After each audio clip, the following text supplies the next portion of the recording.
for the first of this 3-game series between the Minnesota Twins and the Texas Rangers as we welcome you down to field level here at Target Field. I am Laura Stickles.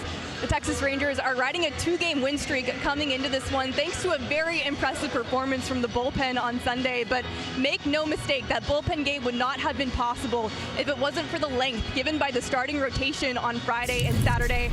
Patrick Corbin pitching a complete game on Friday, and then Jacob deGrom pitching through 7 innings on Saturday. And it just feels like this pitching staff continues to give this team a chance to win night after night. As we take a look at some of the numbers that this staff has posted so far, the 3.10 ERA is third best in all of baseball, just behind the Giants and the Mets. The rotation has posted an ERA of 2.90, which is second lowest in baseball, and the bullpen has been much better in recent weeks as well. But truly, it's the length from this starting rotation which has allowed all of this to be possible, especially without Nathan Eovaldi being with the team at the moment as he's on the IL. Bruce Bochy said today that the innings have been invaluable and critical for keeping this team in order, especially because once the bullpen gets overworked, it's hard to recover from that. But today, it's Tyler Mahle taking the ball for the Rangers, looking to rack up some innings against his former team. But before we get to him, it's the top of the Rangers order. They're up at the plate. On the other side of this break, we'll have starting lineups and first pitch from Target Field right here on RSN.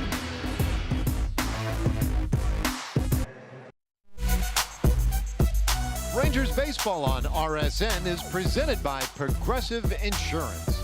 It's easy to bundle your home and car insurance at progressive.com. And by Choctaw Casinos and Resorts, the official casino and resort of the Texas Rangers. Yeah, it is Prince night here tonight in Minneapolis. Wow, yeah. How about that? Everybody getting into it? Prince, a Minneapolis legend, music legend, of course. And they do this once a year, usually. And so that'll be the theme throughout all the proceedings here tonight. Opening game of this 3-game series, the Rangers and the Twins.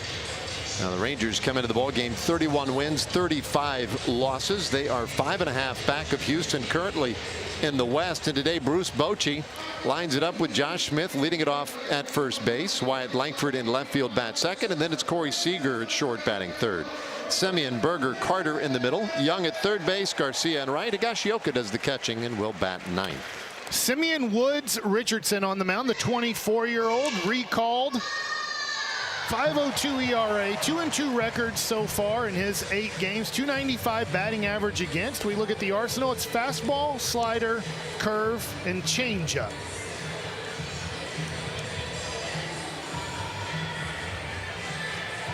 So Boch in his 3rd year leading these Texas Rangers around the World Series in 2023. And you know, a lot of expectations going into this year that this Rangers team could compete once again in the postseason, but it has been a frustrating start. I hope maybe some signs recently. I think Marcus Semien's resurgence offensively has been a lift, and we talked about it in the open, but seeing some other guys having big games on Sunday, maybe, we say this a lot, but yeah, maybe an indication that something about to get started. Well, hopefully the Rangers hit and party like it's 1999. Oh, there you go. Because that was a team that could hit a baseball. Pudge Rodriguez, MVP of the American League that year. And this lineup on paper is just, it's too good to keep hitting like this. You just keep thinking it is going to break out at some point. It's up to them to do it. I was watching Rangers game day today, and I heard you on there. And didn't you make the comment that, yeah, we get here to Minneapolis and what does everybody ask us? But yeah, why aren't they hitting? Why aren't they better? Every place we go to.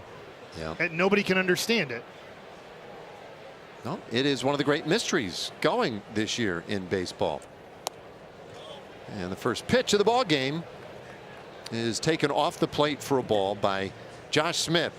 So Smith leading it off, 269 average, 5 homers and 16 RBIs. And he'll flash this one to the left side, foul and out of play. Kind of been the rotation lately with a right-hander on the mound that Smith would lead things off for the Rangers. Woods, Richardson, The right-hander delivers, and that is into right field, a base hit. So Smith gets the evening started the right way. Great start from the first baseman tonight. Gets a curveball here. Middle, and does a great job of staying back and then driving it into right field. All right, so he is aboard 8 stolen bases. Wyatt Langford now the batter. Langford leads the team with 11 home runs, and he lays off a high fastball. 26 RBIs for Wyatt. You see the batting average on the right of your screen. His on base percentage just a smidge below league average at .306.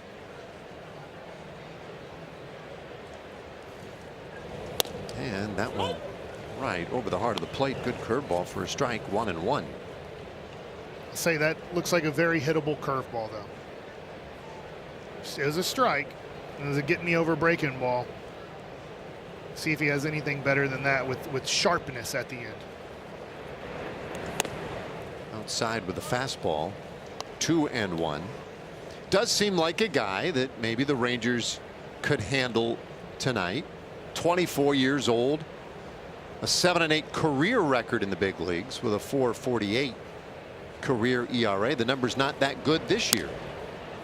And Langford lifts that down the right field line and into that shady corner where Wallner makes the catch. One away.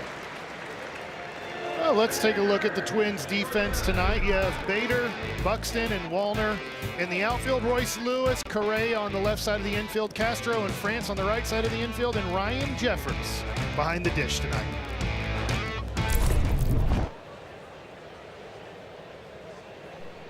So here's Seager. He goes back to that big open stance, Mike. Yeah. And he takes down low for a ball. Sandler was asking me on Rangers Live, have you seen any tweaks? And I said, well, he went back to kind of the stance we've seen him hit in most of his Rangers career, but back to the open stance today.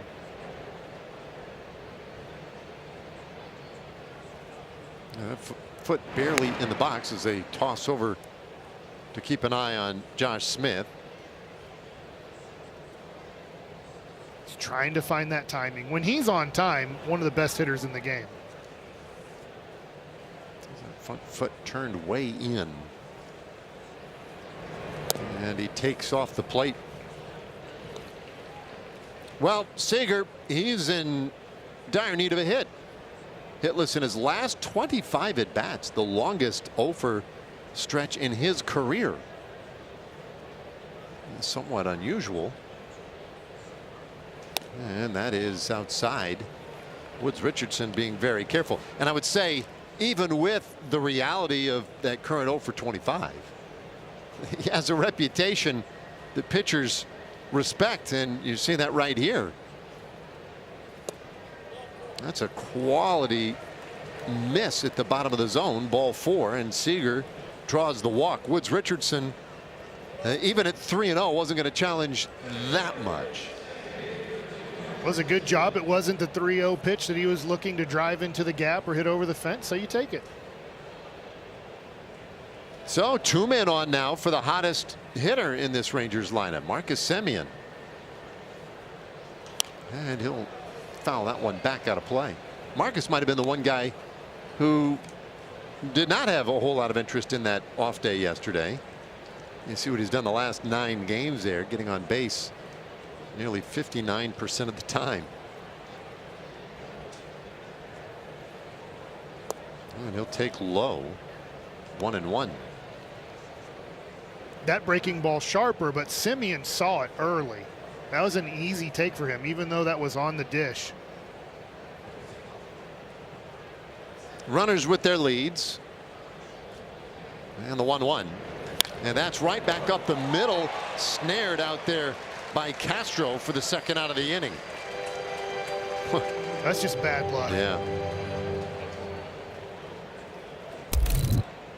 104 miles an hour. If you don't hit it at somebody, it's going to be a base hit and an RBI.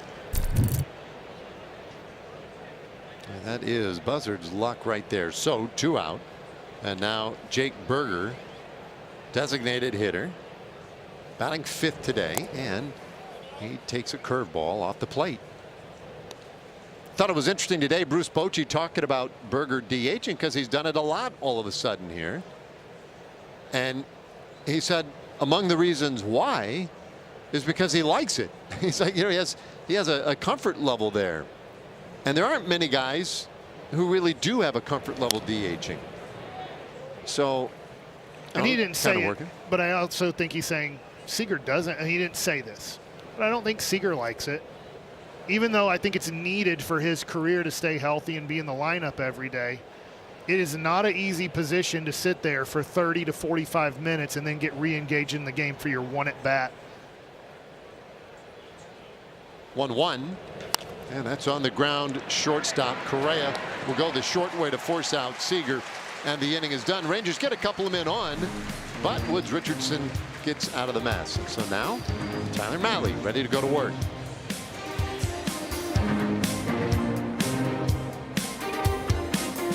For the Rangers, and now the Minnesota Twins ready to take their hacks is Tyler Mahle, the former Twin, on the mound tonight for the Rangers. Well, and he's having an all-star season. You look at the numbers there, 2.02 ERA, 5-3 record in his 13 starts, and the 196 batting average against the Arsenal. Will be your four-seam fastball, your splitter, your slider, and your cutter. Throws fastball 78% of the time with 2 strikes. Didn't know this, highest percentage in MLB for starters. Well, it's working for him. As the Twins 35-30, 7 back of the Tigers in the Central. It'll be Buxton, Larnach, and Jeffers at the top of the lineup. Correa, Wallner, Ty France in the middle. Royce Lewis at third base. Castro at second. Harrison Bader, the left fielder, bats ninth. So off injured Byron Buxton. Superstar talent, but has not quite lived up to the hype just because he's had such a difficult time staying on the field. He is a dangerous hitter, and he lifts that out into right field. Garcia only watches as that one hits off the top of the wall, and Buxton has a double. I'm not sure what kind of a look Garcia had at that, because he's in the sunlight looking right into the sun, but it ended up playing off that wall well for him. Yeah, I'm pretty sure he never saw this off the bat. Is you probably have to wait another inning or two for the right fielder to see the ball better. But he's lucky because he's just looking and trying to find it. And he's right in the right place to play it off the wall. But Buxton can fly, so anything like that's going to be an easy double for him. So now Larnach, the designated hitter, takes strike one. The Twins, they pack a little punch in the top 2 spots in the lineup. Buxton with 10 homers. Larnach with 10 homers. Both of them prone to the strikeout as well, and that is outside. 1-1. Rangers gave Mahle a little bit of extra time off for this start. It's true, an extra 2 days of rest. And Larnach shoots that out to center field, and a weird read as Carter had to come sprinting in to make the catch. He started back a step, maybe 2, but makes a nice play. 1 away. Well, this is a good recovery. He has the shades on. He did not get a good jump. You see him sprinting in and gets there in time.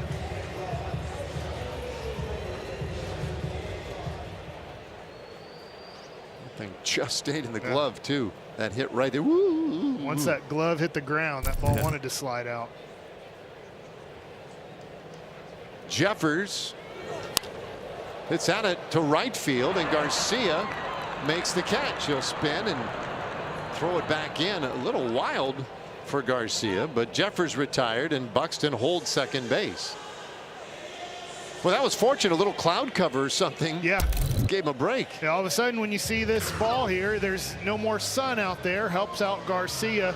He wants to get rid of it quick because of Buxton's speed, but also Buxton being at second base didn't want to take the risk there with 2 outs. So still out there after that leadoff double, and Carlos Correa, the batter.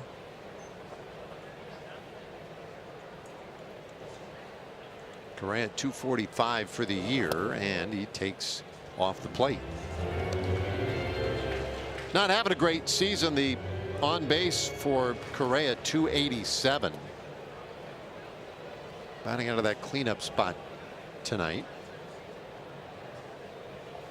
It was a really rough start for him, and boy, he just watched a beauty there. 93 down the middle, 1-1. It's that 93 that plays faster than the speed says.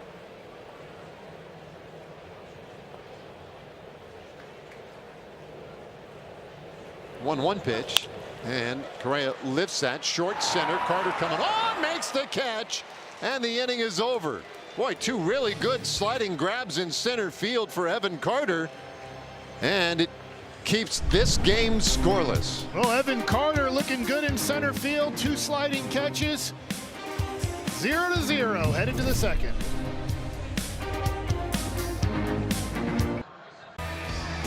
The White Sox are headed to Globe Life Field versus our Rangers June 13th through the 15th. Scan the QR code for tickets or go to Rangers.com. Well, a little action in both halves of the first inning, but neither team able to score. And the curveball from Woods Richardson finds the outside corner for a strike on Evan Carter. A couple of really nice grabs in the bottom of the first for Carter.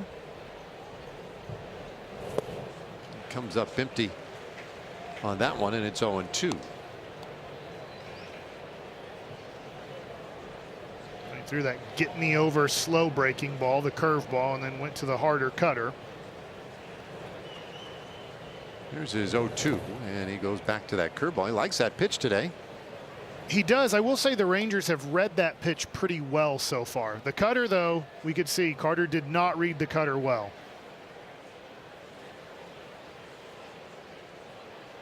Young waiting on deck. 1-2 pitch, and Carter takes high. 2-2. So James Hoy is our plate umpire, and there have been a couple of pitches early on here tonight that have been borderline, but it looks like he might be favoring the hitters a little bit. That's in the dirt. Full count Carter. And it's full count Carter. Good job getting there. 217 average, a couple of homers, 5 RBIs for Evan. And the payoff pitch. That is lifted out to left field. Bader, a couple of steps to his left to make the catch. And that's the first out of the inning. So here comes Young.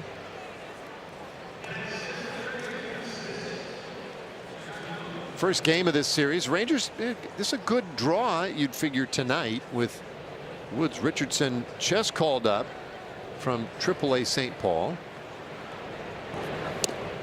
And he starts Young with a slider for strike one. It's always interesting when you see a guy drafted in 2018 and then you see he's only 24 years old. You have to remember high school guys take a little bit longer to develop usually. It just gets weird when you kind of see 2018. That seems like such a while ago, and you're like, wait, he's only 24 years old? Yeah. 1-1. And I think Young went. He did. And that is strike two. So that cutter, he can definitely get swing and miss on. Curveball seems he just wants to kind of drop it in the zone and then go to the cutter for the swing and miss. I don't. Did we have cutter in his repertoire when we showed that earlier? 1-2, and that one misses a little outside. No. Yeah, I didn't think so. So his slider is 85.6. So that might be his slider. Yeah. So even though it's registering as a cutter. Swing and a miss at the fastball. He strikes out Young, and that's his first strikeout of the night. Just high heater after throwing soft down and away. It's a good job of pitching. Seems like he's been less interested in using that pitch. And there may be some reason behind that as Garcia takes inside ball one. Fastball batting average against is 306. Yeah, and the slug 472. He's given up a lot of really hard contact, so we see a lot of this. He's spinning a lot of pitches up there. 2-0 to Garcia. Now the slug is higher on the slider and curveball this year against. That one down the third baseline. Long throw for Lewis. Not a good throw either, and Garcia beats it out. It's a weird. Yeah. I don't know what you call that back there behind transition, maybe behind third base. I think we'll see if like awkward. the footwork got messed up here, because makes the play. He doesn't step and he doesn't throw the ball hard. Got nothing on that. Look, it kind of, you know, you'd say, is this a lazy play here? Yeah, it's lazy. Error charged to Lewis, and now Kyle Higashioka. So that's an E5. It is not a good throw. It's a long throw not to step into it. Yeah, that's a thing. Put nothing on it. There goes Garcia. Pitch is in there for a strike, but the throw to second never had a chance, and Adolis has his 7th stolen base of the year. Good jump, especially on a curveball here. Slower pitch getting to home plate. Steals this easily and gives the Rangers a chance for a single now to give them the lead.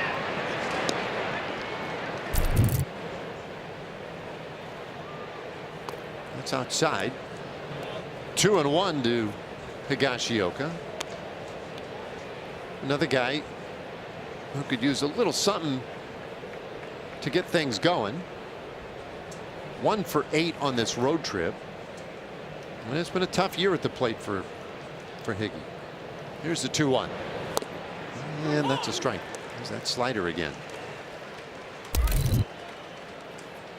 Perfect location.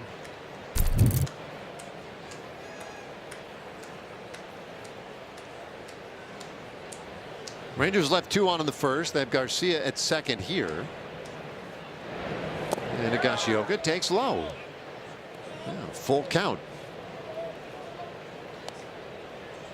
So, but a couple of at bats. The Rangers have worked deeper counts.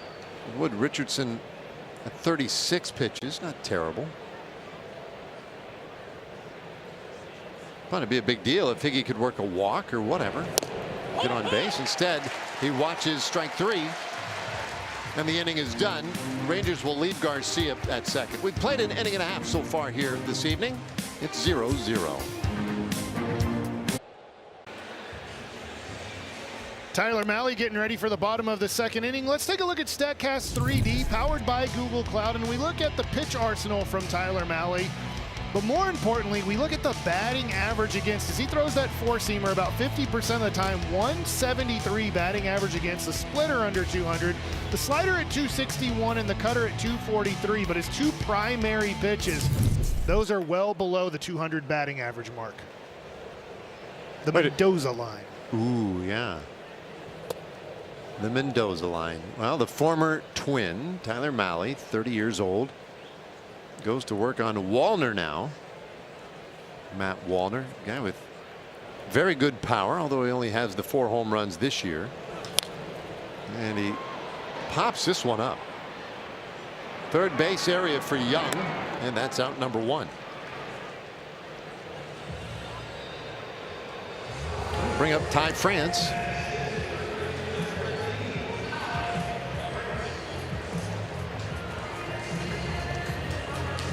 '20-game on-base streak going right now for Ty France.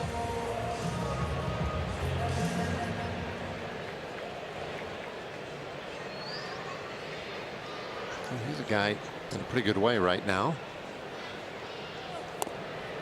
Takes outside. Our Ford leaderboard. You can see that's the 5th longest active streak at the moment. Jose Ramirez, Ozzie Albies, the Pasquatch, and Ketel Marte. A little bit ahead of him, and that's fouled off 1-1. So I think we mentioned in the open, the Twins, they got off to a bad start, 7-15. Just like right out of the chute, there were 8 games under 500, and people were wondering what's going on. You remember, they faded hard at the end of last year. And it started with a game against the Rangers, and they just went in a tailspin at the end of the season. Then started the year off so badly, but then they won 13 in a row. They just couldn't lose games. They were walking them off, finding ways to win every night, and suddenly right back in the thick of things. They're 5 games over 500 now, but the last 3 weeks have been pretty middling for them. 9 and 10 in the last 19 games. And Mahle just missed. You want to go back to May 3rd. The Twins, thanks to that 13-game winning streak, 22 and 10. And that's the best mark in baseball. 3-2 pitch lined out to right field. Garcia measures it 2 away. Isn't that the interesting thing about baseball is you can just be an average team for 5 months, but you just have that one good month out of your 5. Don't have a really bad month. Have one really nice month and then play around 500 the rest of the year, and you'll find yourself at 86 to 88 wins and in the playoffs. Yeah, if you just play basically 500 ball for most of the season, and then you can have 2 good weeks like the Twins have had. Yep. Yeah, you take a 13-game winning streak and just stack that on top of a 500 mark the rest of the way. And wow, that's a pretty good team. What a year. Yep. It is nuts. 1-strike pitch to Lewis, and he'll hit this on the ground shortstop. Seager's there, takes it on a couple of hops, throws out Lewis, and there's a tidy second inning for Tyler Mahle. And he'll take us to the 3rd inning in Minnesota, no score.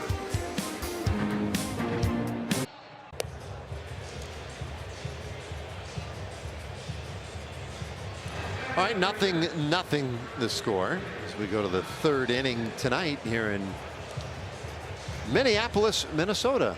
What a gorgeous night. By the way, 81 degrees at game time, Mike. That's got to be the warmest.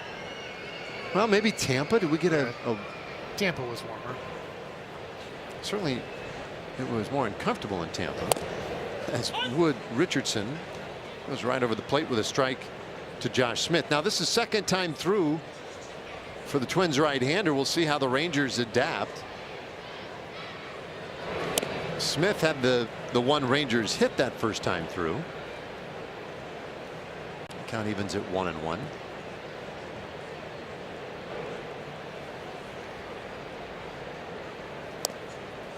And that moved off the plate, the 4-seamer.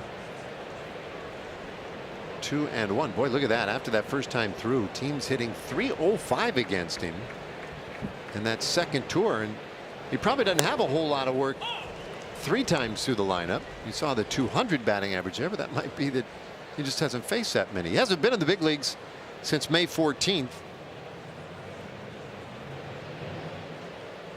2-2 to Smith, and that is up the middle. Correa in self-defense gets it on a backhand, and he throws out Smith. That's a great play. Veteran shortstop playing up the middle, short hop. That's how you throw the ball to first base. Yeah. Use that great arm, show it off a little bit. Both going with different eye black over there on the left side. Different generations of players, right? I mean, Correa's been around a little bit, 30 years old now. Are they both 1-1s? They're both 1-1s. You are correct. And then you got Buxton out there in center field, who was the 2nd selection in the draft. In fact, Buxton was the 2nd selection, I believe, right behind Correa, right? I think it was the same draft. Might be right. Correa taken by Houston that year. 1-1, and that's fouled away. Strike 2. And that was the shocker. No one expected Correa to be taken with the first pick of that draft. Houston kind of came out of nowhere with that. And they got it right. And they had the right guy. Ground ball, 3rd base. Lewis stands up. Now a very good throw. And he gets Langford 2 away. All right, how about a look at our Papa John's key ingredients? You want to talk about shortstops and there was a free agent class a couple years ago that featured these two gentlemen. Rangers went after Corey Seager. Well, what have they done since then? Seager almost double the number of home runs, higher batting average, and overall, generally speaking, just has had a better run. Felt like Carlos Correa signed with 5 teams that offseason. That's also sort of true. Ultimately settling on a 1-year deal, right? Yeah. Up the middle, and that one goes right past Correa. Shortstop on shortstop. And Seager has the Rangers' second hit. That thing was blistered back up the middle, though. That Papa John's pizza came hot out the oven. Shakaroni. Don't want to touch this one. Whoop. Did that one take a bad hop on him? I mean, it's funny because from that view, it looked a little more routine. It was 111 miles per hour. Let's get on you quickly. There's ball 1 now to Marcus Semien. Let's see here. 1, 2, and then oof. It kind of took a higher hop there at the end off the dirt.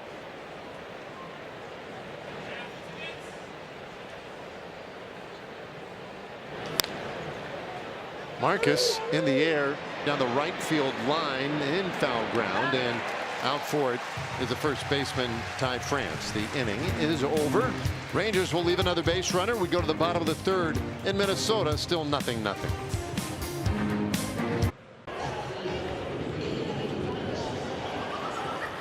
Welcome back to Target Field. We are still scoreless here at the bottom of the 3rd inning. Tyler Mahle back on the mound for the Rangers with the opportunity here today to pitch against his former team. But guys, he only pitched 9 starts for the Twins as he was injured for most of his time in Minnesota, recovering from Tommy John surgery and then dealing with a shoulder injury after that. But manager Rocco Baldelli said today that he didn't pitch like a guy that was injured when he was here in Minnesota. He said it was kind of weird because his command was still there. He said he felt like he was fine, but it was just his velocity that had dropped down to 88, 86 miles per hour. He said he's a tough kid and he never grimaced once when he was here.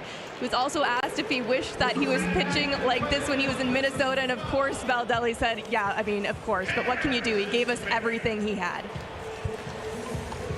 Yeah, it just was a short time with the Twins. Not many starts, and the Rangers got a discount on him because of it. Yeah, and they did, although they also It was a risk. paid him for a year of rehab with the expectation that he would come back and be really good if he could come back healthy. Also, the numbers for his time with Minnesota, not bad. Not quite like they have been with the Rangers here. But that's it's one of the tricks with pitching, right? Those guys, you don't know if a guy's going to be able to stay healthy all the time. 0-2 pitch to Bader, and that's up. Good way to stay healthy throughout a season is to be at your 22nd pitch with 1 out in the 3rd inning. It does help. That does help. Yep.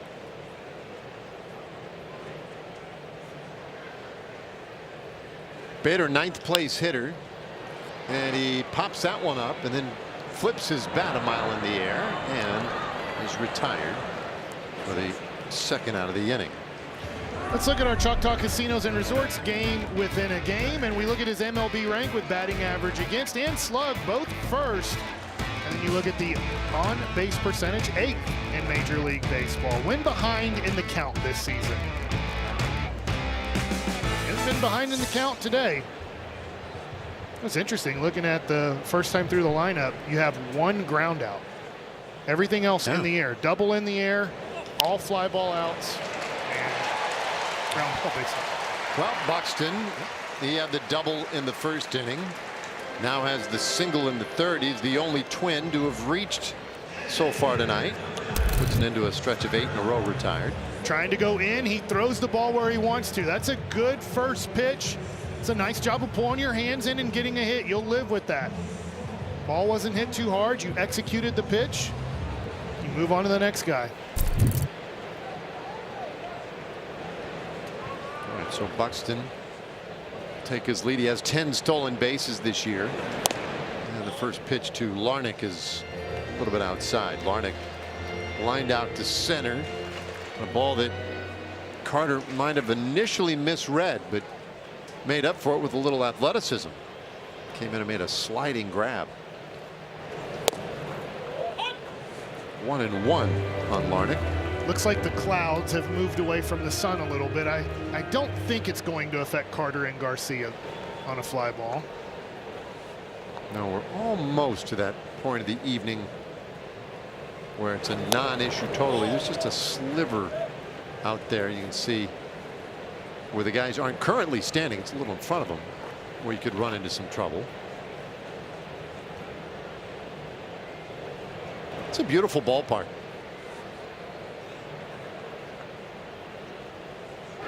This is my first time here, and this is, to your point, one of, if not one of the prettiest ballparks I've ever been to. Yeah. They did an A+ job. 2010, I believe.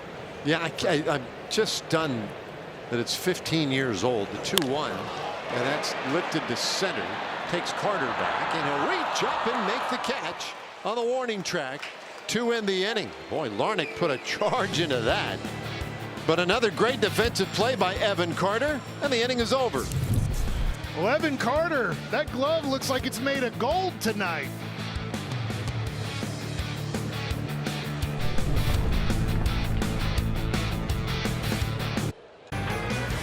Join Jake Burger at What a Burger in Mansfield on Tuesday, June 17th. He'll be signing autographs for the first 225 fans from 10 to 11 a.m. Find the location and other details at rangers.com/whataburger.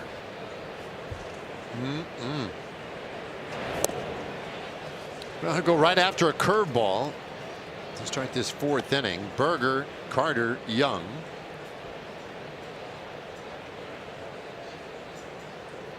The Rangers have put a little pressure on Woods Richardson in the first 3 innings. But he's managed to pitch around it. There's a line drive to center, and that is dropped by Buxton, and then he falls down. Burger may bite off too much here. No, he gets a second base out of it. Wow, when Buxton came up to get the ball, I thought that might be a little risky to try and take second, but Burger gets it. Great aggressiveness, I'm assuming on the air, by Buxton. This is a line drive. He just hits the heel of his glove. When he falls down, he gets up to the ball quickly. Didn't realize that Burger was running, and then Burger just being aggressive on a misplay in center. You've talked about it a lot. He plays hard. Yes. And he runs hard. And it's one of the things that you really love about Jake Burger is that he sneaks up on people. I think they take him for granted. He could have hit a line drive right there and said, oh, dang it, I hit it right to the center fielder. But he decided out of the box, I'm going to run hard. And there's no penalty for running hard 90 whole feet. Nope. As long as you're healthy. I get why at times Seager needs to be careful running down the first baseline, but never know what could happen with the ball hit and play. So now Carter, the base hit would score him. Something to the right side would at least move him. Let's check in with Laura. Yeah, guys, I actually asked Jake Burger today if he thinks that he's faster than the league gives him credit for, and he said, oh, absolutely. My first year in the league when I was playing for the White Sox, I led the team in infield hits, and he said there were some fast guys on that team. He said now the league kind of has the book on him a little bit better, but there's certain instances like that one when he gets away with things. Yeah. Called playing hard as Carter draws the walk, and so the Rangers have 2 men aboard. Okay, you got to take advantage of this situation. Yes. You got an error, then you just get an easy walk.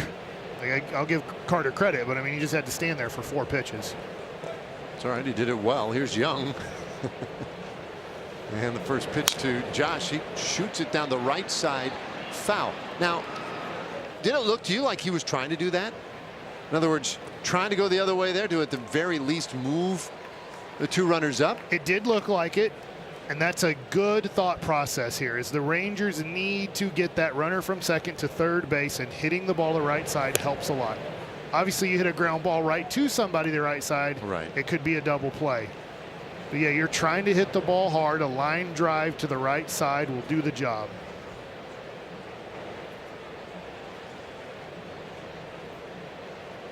One ball, one strike on Young. And again, he shoots that one foul the other way. I'm really surprised by this. We still don't have a ruling on the ball hit by Berger. I just put it down as an error. I did too. Just as I had put it down as a hit for Seager in the third inning, and it took him an inning to figure it out, but they also gave it a base hit. I don't know what is going on today. 1-2 pitch, and that's fouled off. So we're seeing the same sequence to Young. His first at bat, soft down and away, whether they were cutters or curveballs, and then 95 top of the zone. We'll see here after going soft away for multiple pitches if he wants to go with the 95 top of the zone. Looks like there was confusion there. And a timeout taken. To me, the right pitch here is to see if I can throw one by you at the top of the zone, and if I miss, I'm missing too high. Right hitter's ready. Here it comes to Young, and he takes just outside. That was a pretty good pitch. 2-2. Good take.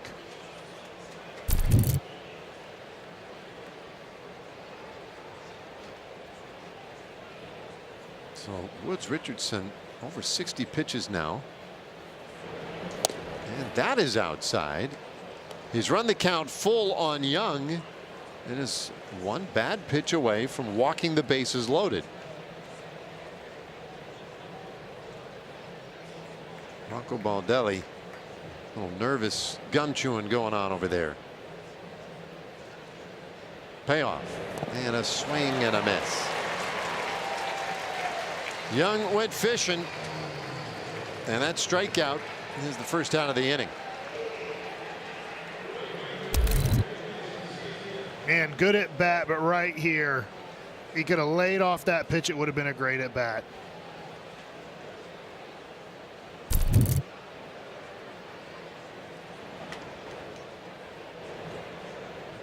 So Garcia and Adolis started after that, could not stop. That's 2 pitches in a row now, both well out of the zone. One struck out Young, one puts Garcia in a hole 0-1. Well, I'm looking at Woods Richardson's game logs. He has not had a game this year where he's had like a shutout. I know we're still early in this game, 4th inning. He's had 2 games this year where he's given up 1 run, but all of his other games he's given up multiple runs.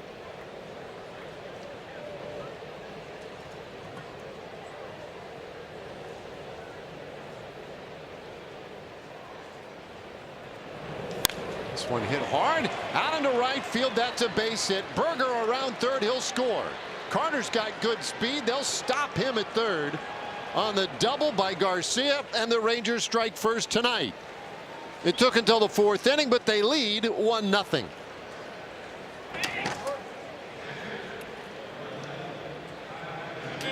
Big at bat from Adolis Garcia.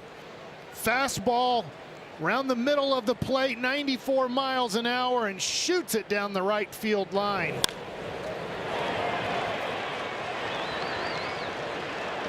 Nice play here by Wallner to get it in quick, because Carter can fly around the bases. So Higashioka with the infield in, and he'll take a curveball for strike 1. 1 out. 2nd and 3rd for the Rangers. A base hit here would be huge. Outfield is deep. Infield in.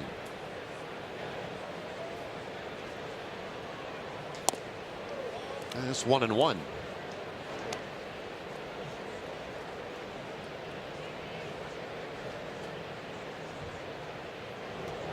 Woods Richardson, an eventful 3+ innings so far tonight. And that one is into left field, base hit. Carter is in. Garcia around third. He'll score. 2-run single by Higashioka. And the Rangers have taken a 3-0 lead.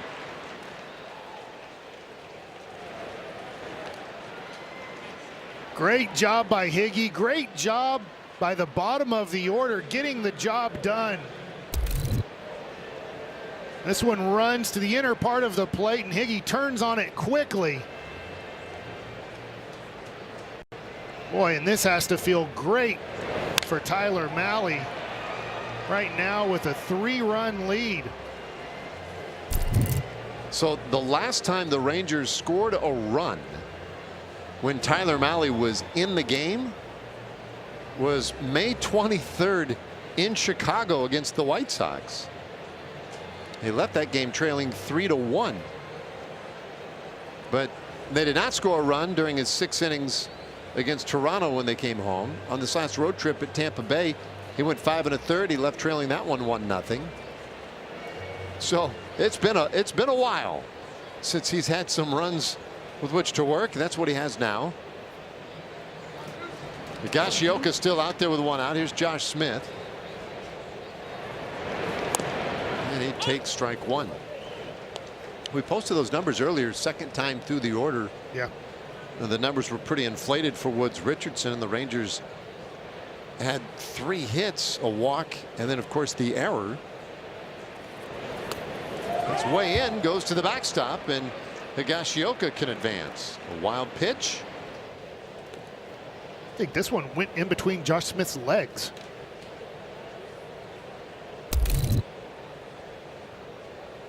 Oh my.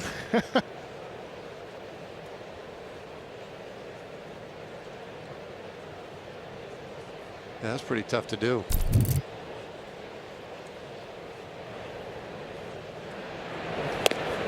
Now Woods Richardson's way up and out with that one, and now, you know, I'm sure he's tiring a little bit, but after surrendering 3 runs and the wild pitch, you get the sense too that some of the focus might be waning.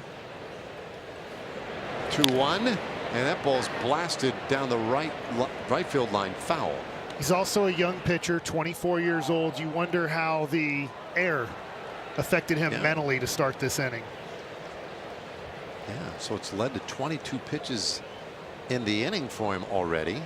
Still only 1 out. You know, this is where he might just give somebody a cookie here. The chopper back up the middle. Correa has it, and he throws over to first to get Smith, and that's a 2nd out of the inning. Higashioka gets to 3rd. All right, we have time here to hear from Globe Life. For more than 100 years, Globe Life has consistently protected the financial future of millions of families. Globe Life, make tomorrow better. I don't know if Wyatt's going to get a cookie here, but we do know that Woods Richardson serves his cookies here in the stands. Ground ball, shortstop, backhand, Correa, the throw to first in time, and that ends the inning. Rangers get 3 runs. They don't get the cookie. The important thing is we got one. We got one. All right, 3-0 Rangers as we head to the bottom of the 4th.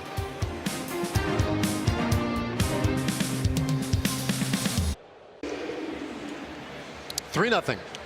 Rangers with the lead now. So great job by Higashioka delivering that 2-run single.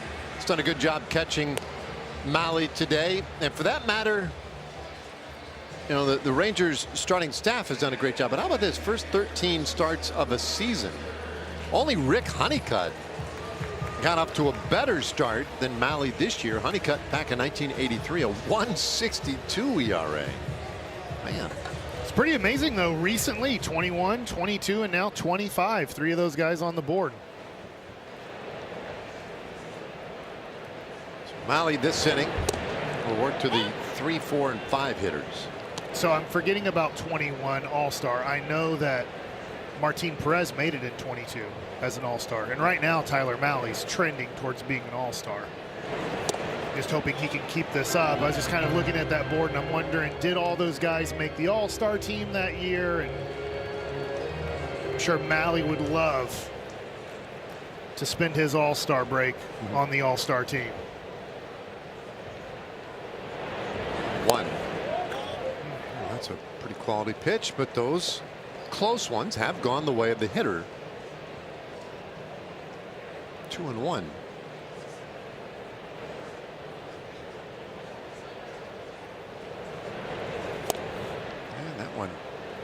off the plate as well. Smalley's second year with the Rangers, rehabbed most of last year from Tommy John.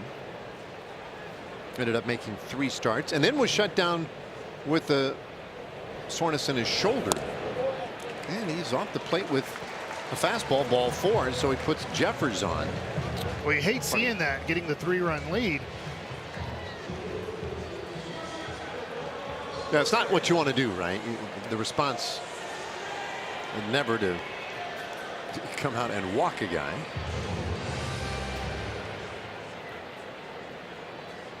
Jeffers not a real threat to be moving, though. Here's Correa.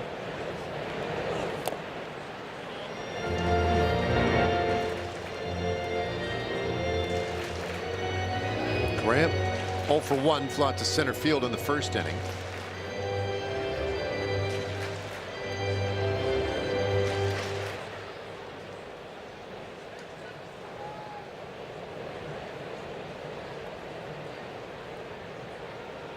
Smalley's 1-0 and a swing and a miss. Did a little chase there.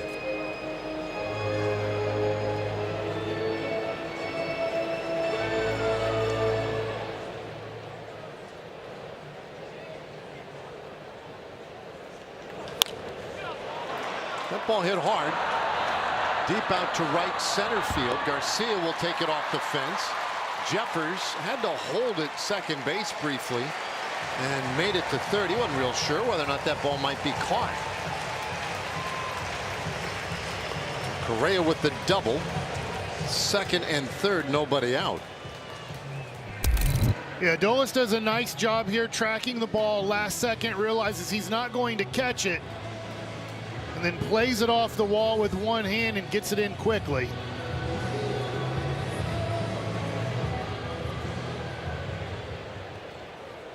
One of the best arms in baseball. Such a weapon.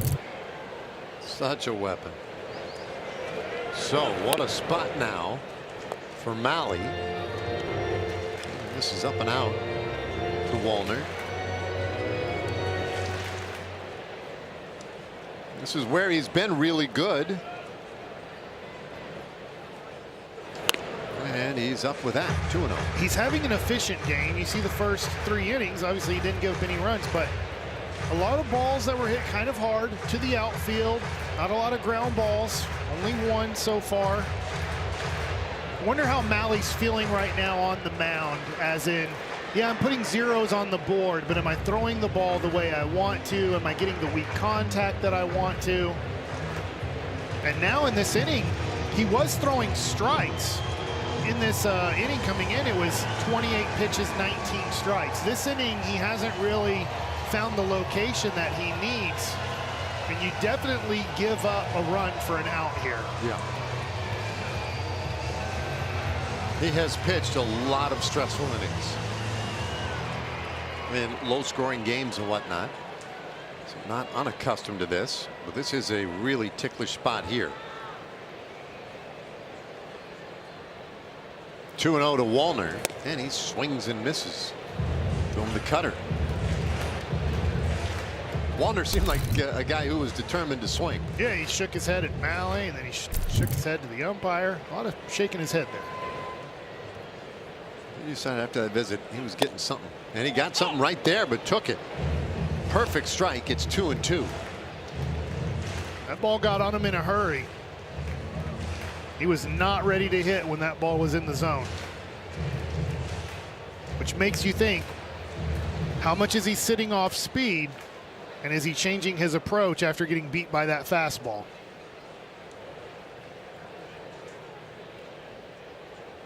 Two. And that is strike 3 taken for a ball. That's a good pitch. You got to give him that one. Wow. Now a full count. Here it comes to Wallner, and he'll foul that back. How about this? Mahle at this point, 1 swing and a miss. Yeah. They're just not fooling too many guys. Yeah, that was the recent pitch, just the recent cutter right below the zone.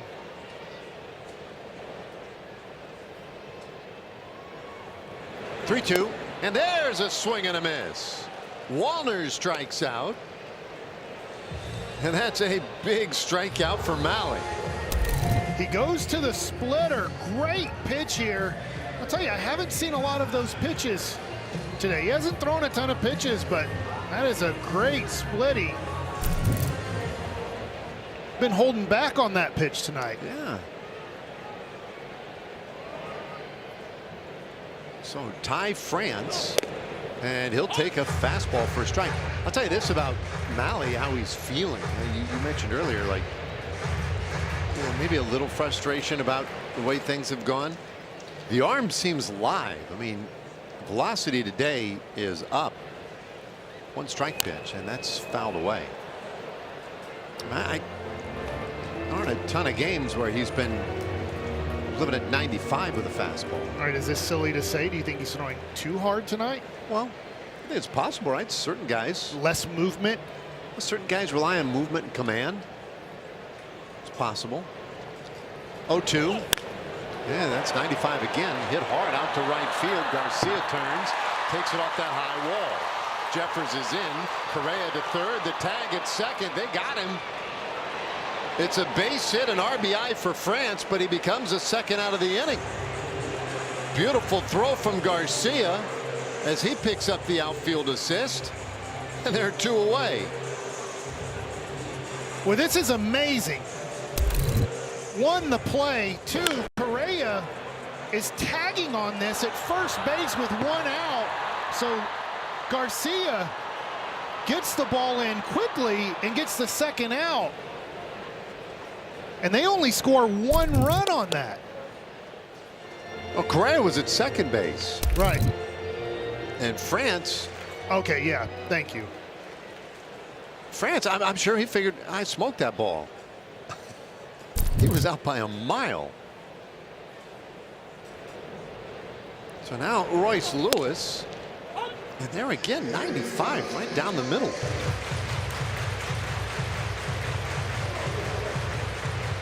A walk and a double to open the inning. Mahle with a chance to get out of it, just 1 run given up if he can get Lewis, but Lewis sends that to center, and they cash in a second run. It's 3-2.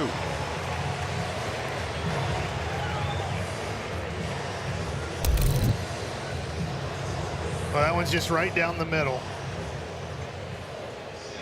And this is one of those rare occasions when you're facing the Minnesota Twins that they have 3 of their talented players all healthy at the same time.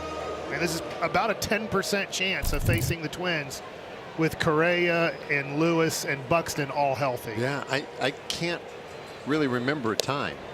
But they have them all going in this series as Castro takes a strike. That's a big hit for Lewis. Twins get 2 back right after the Rangers had scored. 1-1 to count.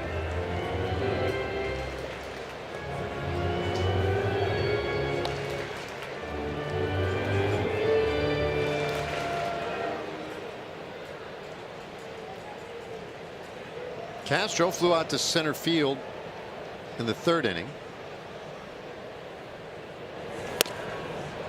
Good heater right on the inside edge there for strike 2.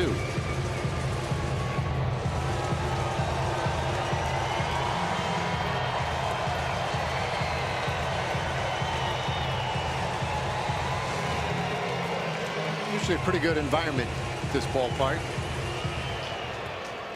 Fans pumped up, hoping to see a little more offense in this 4th inning. Mahle, the former Twin, trying to get out of any additional trouble. And Castro sends it into the seats. So I know we talked about it earlier. Mahle in the split finger, 28.2% of the time he throws it coming into today, but he's only throwing 5 splits out of his 50 pitches that I have here. I know he's throwing a few more now, but that's only 10%. I'm pretty good at math with that. That just doesn't seem right when that's such a good out pitch for him. And he got the strikeout on it. I'm just kind of wondering why he's not throwing that pitch more today. Yeah, I'll say this too. I think all 5 of those may have happened this inning. There's a swing and a miss at the cutter, and he strikes out Castro. 2 strikeouts in the inning, but the Twins get a couple of runs back, and we will head to the 5th tonight in a 1-run game.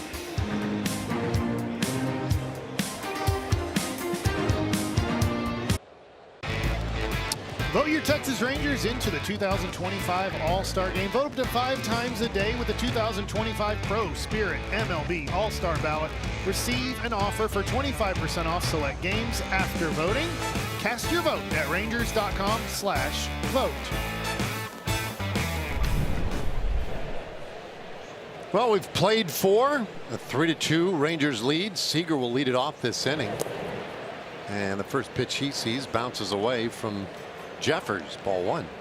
Seager with a walk and a base hit, so good early returns here today.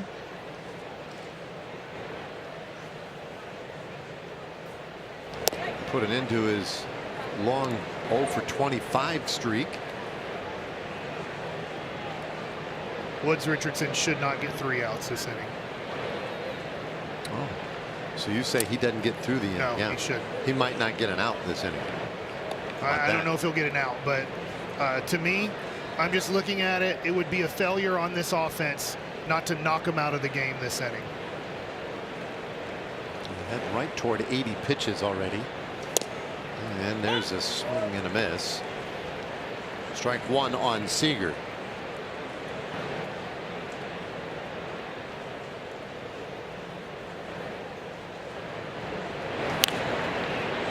He's had a decent number of base runners to contend with. At least 1 Ranger on base in every inning. They scored 3 last inning. A payoff to Seager. And that is low, ball 4. He's walked him for a 2nd time tonight. Well, that's a good take. Close pitch.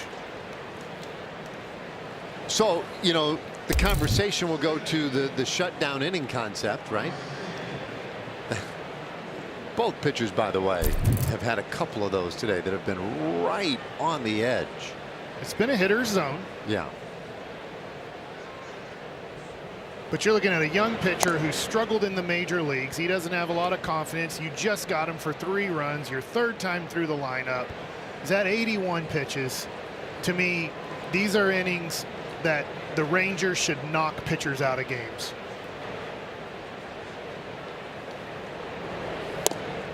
There he gets a call. 1-1 on Semien. This is where, following our team, I understand our bullpen, where we're at in our bullpen, how rested guys are or aren't. I feel like Baldelli here's kind of pressing his luck, trying to get 3 more outs out of this guy. 2-1. So there's Baldelli. He's in there. No whammies, no whammies, no whammies. Stop.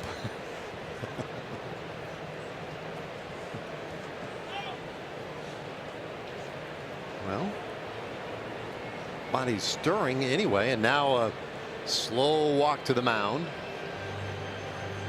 So they're starting to get some guys moving around out there. Nobody throwing in earnest yet. Well, they talk things over here. How about a moment for Jack in the Box? We killed it with your new Munchie Meal, T-Pain. Pretty much, Jack. Welcome to Jack in the Box. There we go.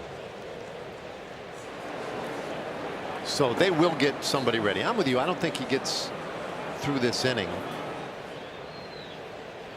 Question is, can the Rangers make him pay quickly enough? 2-1. And Semien lifts it foul. Marcus 0 for 2 today. But a leadoff walk after your team just gave you 2 runs to get you back into it, right? Woods Richardson goes out there and he walks the first man he sees. That's just usually a really bad sign.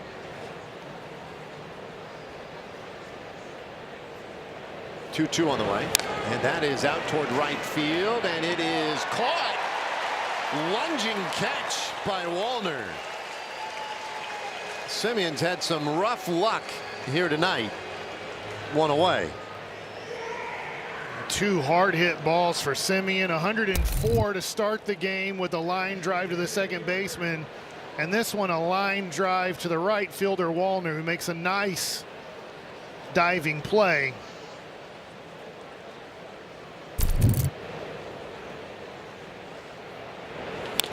So Berger now, and he'll pull that one foul. Oh, nice play, you. Good job, ball dude.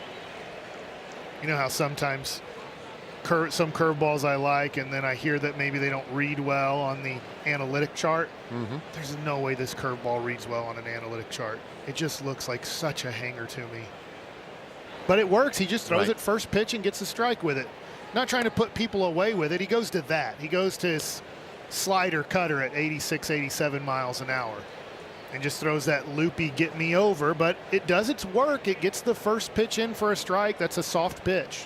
And if it just changes eye level or bat speed, whatever, it can be effective. The 1-1 still until it starts getting hammered, right? That's when it becomes a problem. But it takes a lot off that fastball at 95. And the fastball, he's just sort of, you know, he's just shown it here and there. That little breaking ball has been the key for him, the 2-1. And there it is, that slider. 2 balls, 2 strikes. Berger takes his timeout to wipe his brow. We did try the cookie, by the way, that Simeon Woods Richardson. He's got a company now called the Cozy Cookie. Started with his longtime friend and trainer Aaron Robinson, and they sell them here at the ballpark. That is strike 3 called. Now that pitch has not been a strike all night.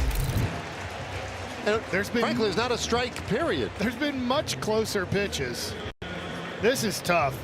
When you have a certain zone, then that zone gets put on a water bed, and that one's called a strike. Moving all around. So gets put on a water bed. Here's Evan Carter.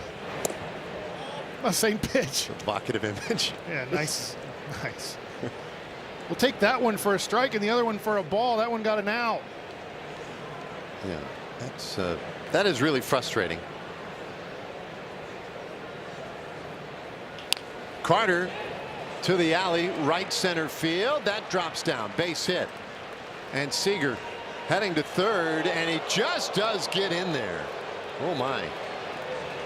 The heads up play by the Twins to make that throw, because we know Seager a little bit limited, and he was not really busting it that hard there. Yeah, he is taking his time. He's making sure to stay healthy while coming back from injury, and luckily he makes it just in time. And that's a big base to get, because he can't really score from second base. Let's say it's a 2-hopper to an outfielder. Beasley knows he can't send Seager from second base on those. Now, obviously a base hit to the outfield, he can walk home.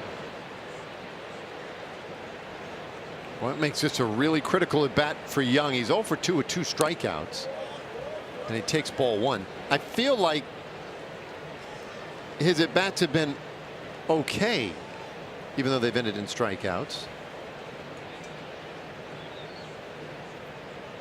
He just needs contact here to the outfield somewhere. Runner goes from first, and that's fouled away. To your point, it seems like he's trying to let the ball get deeper on him today. Yeah. That's a good way of saying it. He's really letting it travel, and it's not that he's late or late reacting. It seems real intentional.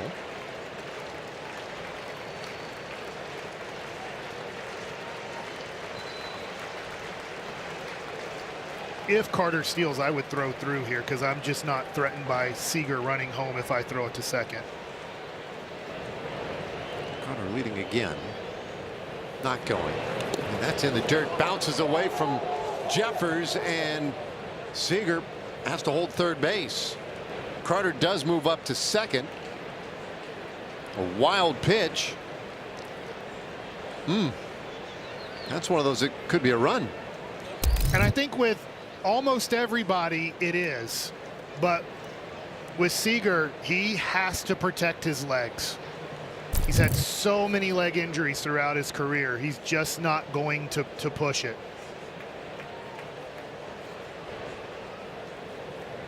So now 2-1. A base hit here scores a pair. And that is a base hit into left field. Seager's in. Here comes Carter. Here comes a throw. He's safe. A two-run single for Josh Jung, and the Rangers cash in. It's 5-2. That was big. Great job by Josh Jung. Good base running from Carter, going on contact. That ball's below the zone. Sometimes you have to hit a pitcher's pitch, and that's what Josh Jung does. And gets 2 on the board. Big 2 runs. Woods Richardson stays in there for Garcia now. And that cutter does hit the outside corner for a strike. Remember, it was Garcia who brought in the first run of the game with a double to right field last inning. Makes me think their bullpen might be wore out a little bit. It's a funny way to start a series, right? If that's the case, then it's as if they're asking Woods Richardson to wear some extra runs to protect the bullpen. But the thing is, he's almost at 100 pitches. He's not going to go a whole lot deeper.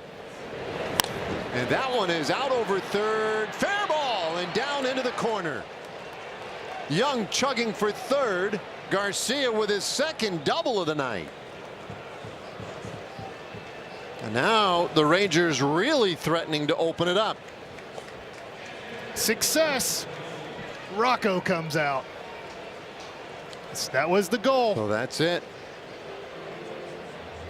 Rangers knock out Woods Richardson. A task prescribed by Mike Bacsik. Well, that was a curveball. The Rangers have seen it well all night. They finally put one in play. And nice job by the Twins getting that ball in quickly, holding Jung to third. So second and third, 2 out. New pitcher coming on for the Twins.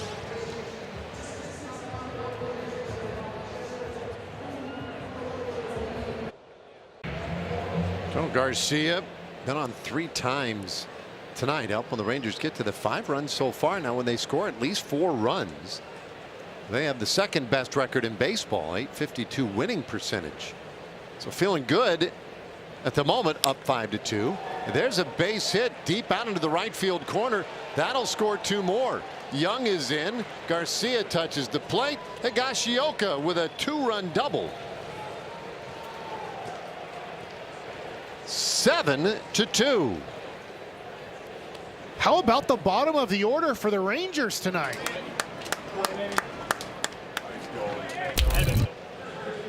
Higgy, first pitch, right down the middle. Don't let right down the middle go by. Hit a double.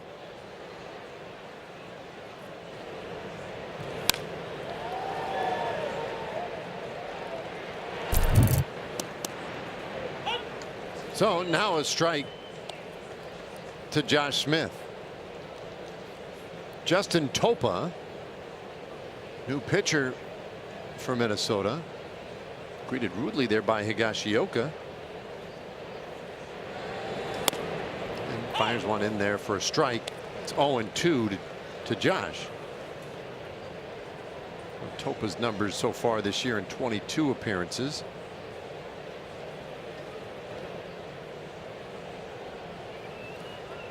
Josh bounces this one foul. It's a 4-run 5th inning after a 3-run 3rd inning. We saw signs of it in Washington and a little bit in Tampa Bay. Wondered if you get one guy hot, what would it do to the rest of the lineup? It does seem to be having an impact. Smith lines that to center field. Higashioka around third base. Buxton's throw is through and not in time, so Smith goes to second. 8-2 Rangers. The Rangers are partying like it's 1999. On Prince night here in Minnesota, Josh Smith with a great job of 2-strike, 2-out hitting, runner in scoring position, opening this game wide open. Just walking in through the outdoor. There's a fastball for a strike to Langford. Well, pardon me. They call that a ball. He'll take it. Wyatt 0 for 3. 5 runs in the outdoor, and that one fouled off his foot. You'll get it right. 0-2. Garcia, what a night for him. A couple of doubles. Rangers haven't hit a home run yet in this game, but they have scored 8 times.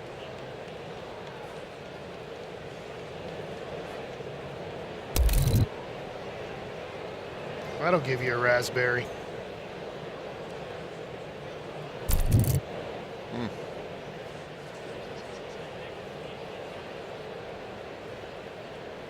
Topa. And that's popped up short right field. Castro going out from second. He makes the catch. Rangers bat around. 9 batters to the plate. They score 5 runs and have opened up an 8-2 lead.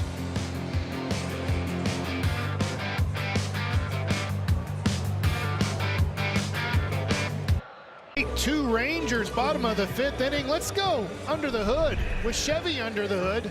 We look at Josh Smith, played 3 seasons at LSU, member of the 2017 team that went to the College World Series, was the runner-up to Florida, and 3-time All-SEC academic honor roll.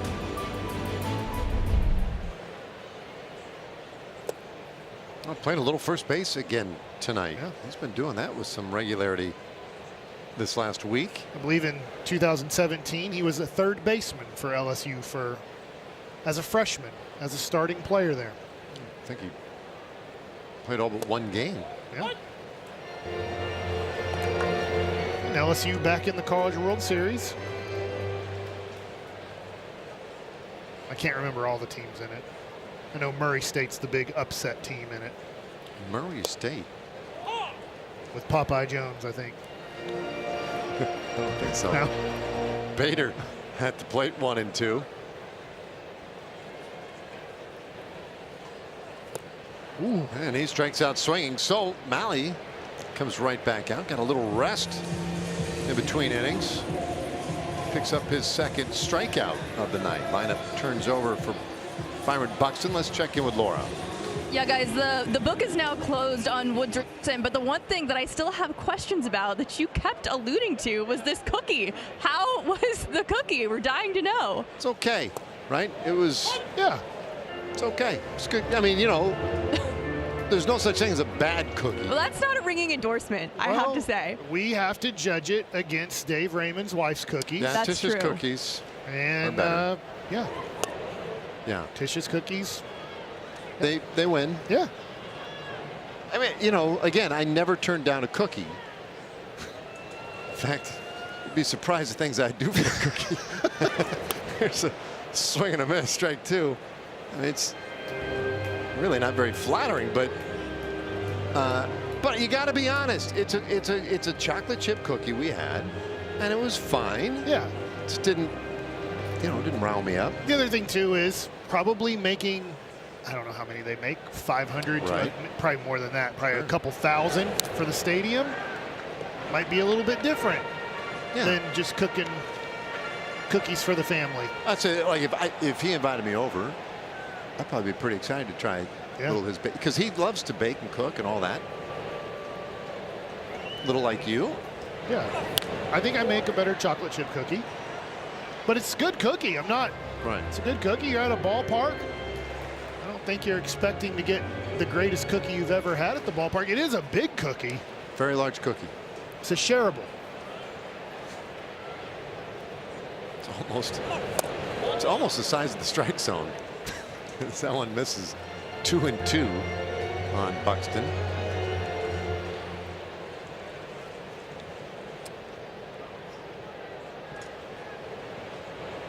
Buxton's had a good night at the plate.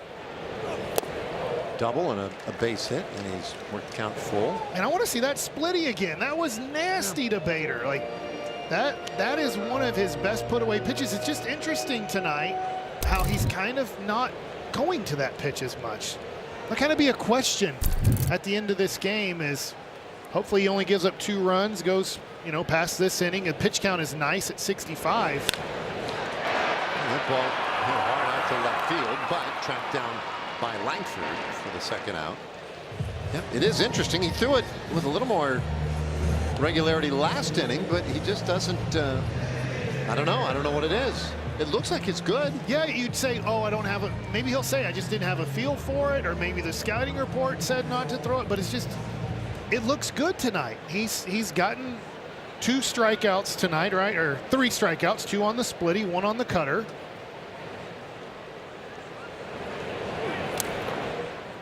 There's that cutter again. Ball 1. Larnach keeps hitting the ball to center field. In the 3rd inning, he hit it pretty well. Whew. That's a great pitch. That is nasty. No, it's Prince night, but maybe it's Janet Jackson. That's a nasty boy. Lined out over first, and that's into the right field corner. And Larnach has a 2-out double. Nasty as you want to be, but Larnach did hit that one. It was a good hit. Let's see. This one looked like it kind of cut in a little bit too much. Remember how the other one faded away? See how that one just had a little bit of downward action. It didn't have anything away.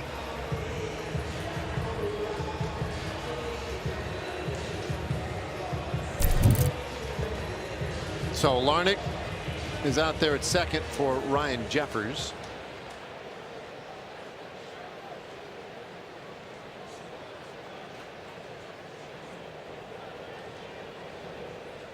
Fly out and a walk today for Jeffers.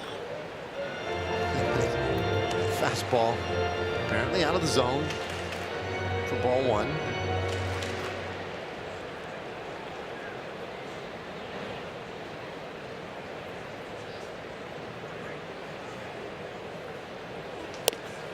And that definitely is high. 2-0. 8-2, Rangers on top.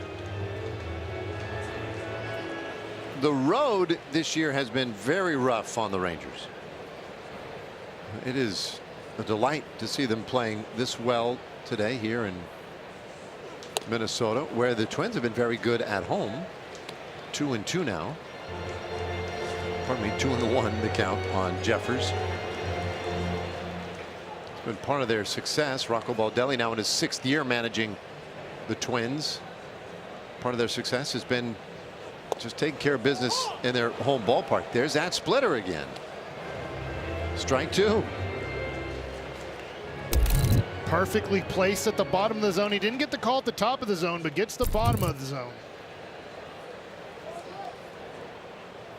Well, he'll take that if he can use the splitter there. Their fastball lined out into right field, a base hit. They're going to go ahead and wave Larnach. The throw comes back toward third. So Larnach scores on the Jeffers base hit. But when they sent Larnach, I thought, well, they could be sending him into a trap. Watch this bounce, though. If we see the replay, this is the pitch. Good job of hitting. That ball's up too much. Watch the skip on this ball. It doesn't get up to him. It skips away, and it takes him off balance. I think he's throwing that ball to second base. He just threw it way offline. I was with you on that. When I saw the ball off the grass, I was like, ah, shoot. It didn't take a good hop for Garcia. Yeah, and then I immediately went to pick up Larnach to see how hard he was running and whatnot. Tommy Watkins, their third base coach, he was pretty measured. It took him a moment, and then he started waving. I'm like, wow, he wasn't even giving him the emphatic wave home. He's a dead duck. And then I saw the throw. But while I was looking at the runner and looking at Watkins, I didn't see that skip that you're talking about out there in right field. And you're right, that was a good read by Watkins. That's what he's paid to do. And that was an excellent read to get Larnach home. So Mahle is up to Carlos Correa here with ball 1. Keep it 8-3 here. 2 outs. Correa's had a double today. It's also flied out to center. This pop-up should be the third out of the inning. Young squeezes it in foul ground, and indeed the inning is over. We have completed 5 innings today in Minnesota. A lot of offense today. Rangers leading at 8-3.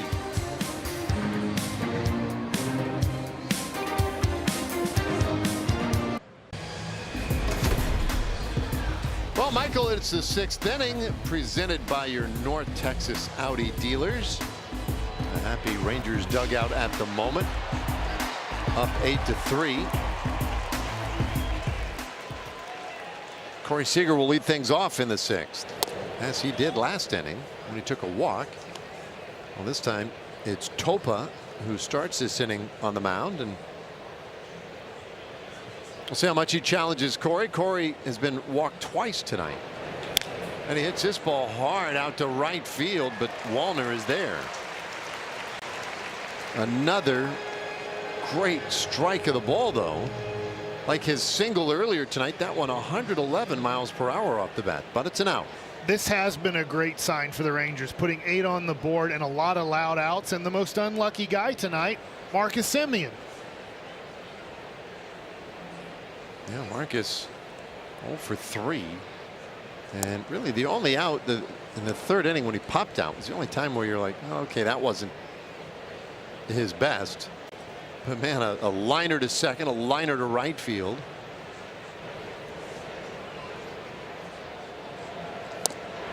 There's a strike, 1-1.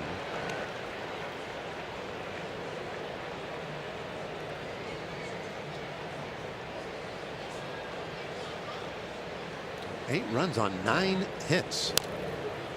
It's fouled off. Topa's got that funny delivery where he steps not straight toward the catcher, but a little more toward first. You would never want to teach this because it's one of those things where it can cause injury. The other thing too is usually you give the hitter a great window to see the ball when you open up this quickly, but he does do a good job of hiding the ball with kind of a very short arm approach throwing the ball. Ground ball up the middle. That's a base hit, and Semien collects another base hit. His average has been on the very rapid ascent. Good job of hitting another ball hard and getting it through, and you can see Correa shading towards the pull side and can't get to it.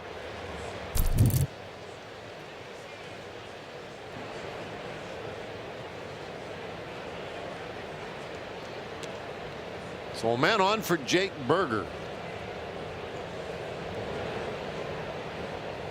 An 0 for 3 night.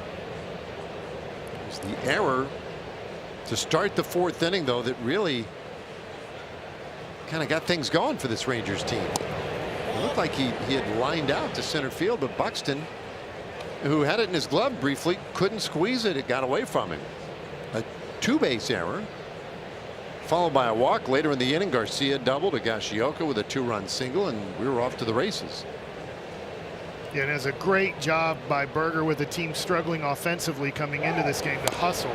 Semien on the run. The throw down to second, not in time.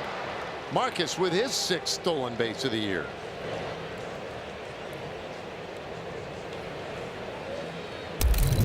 Good job here from Semien. He doesn't get a great jump, but this is stolen off the pitcher because of the high leg lift and not caring about Semien on first. He gives them the base. So many pitchers do that nowadays. They're just asking you to take a base if you want it. 3-0.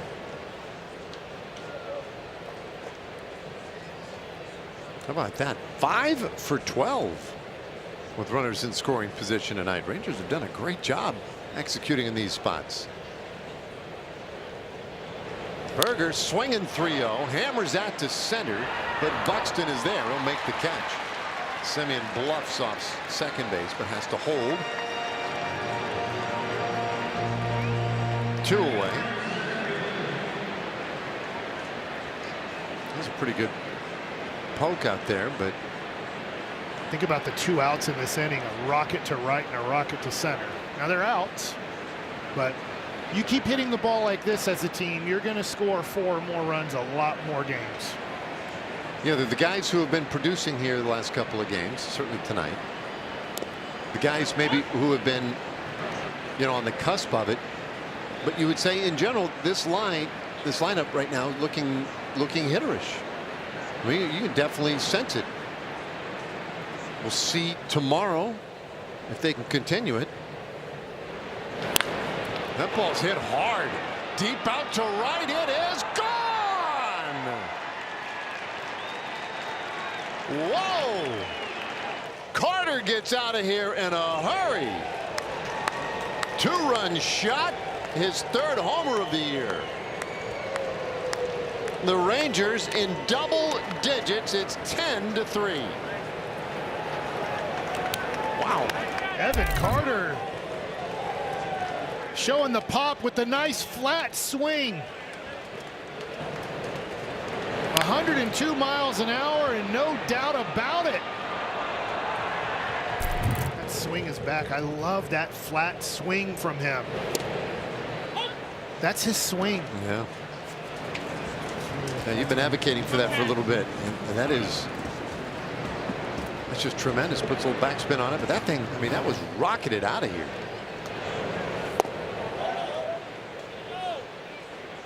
I think they do that thing right where they'll give you the hang time.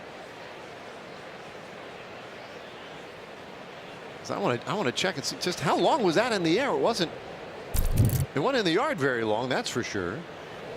1-1 to Young, and he fouls it straight down. Let's check in with Laura. Yeah, well, guys, now back-to-back games for Evan Carter with 2-run homers. His last game was, in Washington, D.C., and it was his first multi-hit game since May 11th. And he said that game was really good for his mentals because he said that he felt like he was doing everything right at the plate, but the ball just wasn't falling for him. He wasn't getting lucky. So to have a game like that on Sunday, he said, did a lot for just his mental state, and it's good to see it continuing today. Young hammers this one to center. Coming on for it, Buxton went into a dive. Did he get that cleanly? They're signaling catch. The Rangers, I don't know if they'll take a look at that or not. For the moment, the inning is over. Evan Carter, though, continues this Rangers onslaught tonight with his 3rd home run of the year. It's 10-3.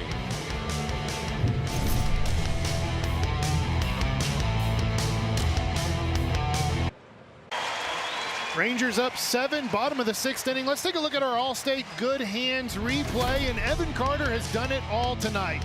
Defensively, early in the game, making 2 really nice sliding grabs to save a run for Tyler Mahle. He goes back to the wall, makes a great play leaping, and last inning with the 2-run homer to give the Rangers. Did I see this note right? Is this the first time the Rangers have ever scored double digits here? That's what I'm told, yeah. 10 runs scored tonight, and there's a swing and a miss by Wallner at the splitter. Mahle back out of the 6th inning. He gets Wallner, France, and Lewis. For Carter, now 5 for his last 7 with 2 home runs. He's in a bit of a groove. That ball hit well, and that is gone. Wallner mashes one, his 5th home run of the year.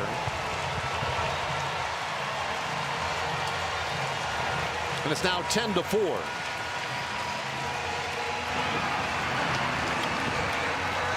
We say no doubter every now and again because, ball carries a long way.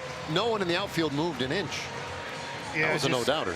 Belt high, and Wallner puts the bat down and starts walking to first. He knows it.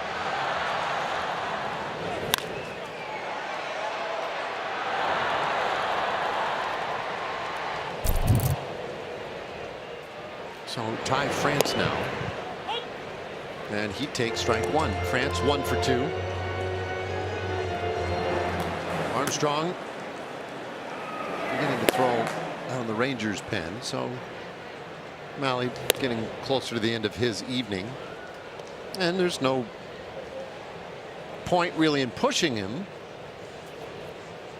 with a 6-run lead.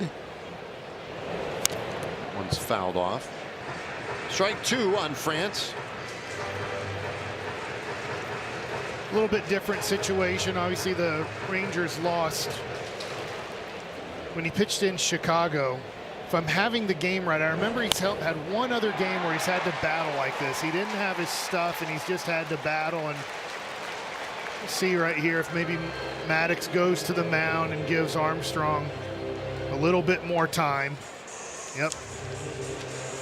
So that way, maybe only face one more batter. Nope.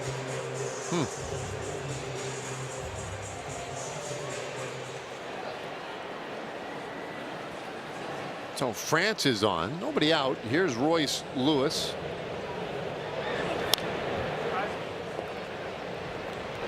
Well, he has not gotten a lot of ground balls tonight. Maddox and Boch looking for an update from that bullpen.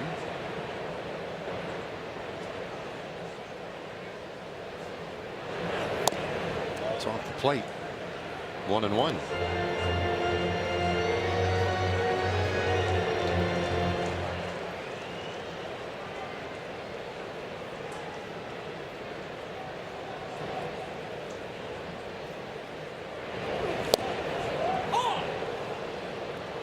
Strike two on Lewis, who came into the game hitting 184. You mentioned earlier a 1-1. First pick overall in the draft. But a guy who has had injury trouble and just hasn't quite performed up to the levels I think obviously one would expect coming with that kind of a selection out of the draft. That was in the 2017 draft. Lewis now 26 years old. And he takes off the plate. 2-2. When I've seen him throughout his career, I've really liked him. I see why he is a #1 overall pick, but I wonder as a front office, not just the Twins, but everybody in general, when you kind of give up on a guy ever really being a healthy player. Bouncer third base. Young goes to second for one. Semien on to first in time. Double play. 5-4-3. That's a big Twin killing right there for Mahle. This is a nice turn, and I wonder because of all of Lewis's injuries, even though he's young, he did not run hard at all down the line here and made this an easy turn for Semien. You can see there he's not even trying to get to first base.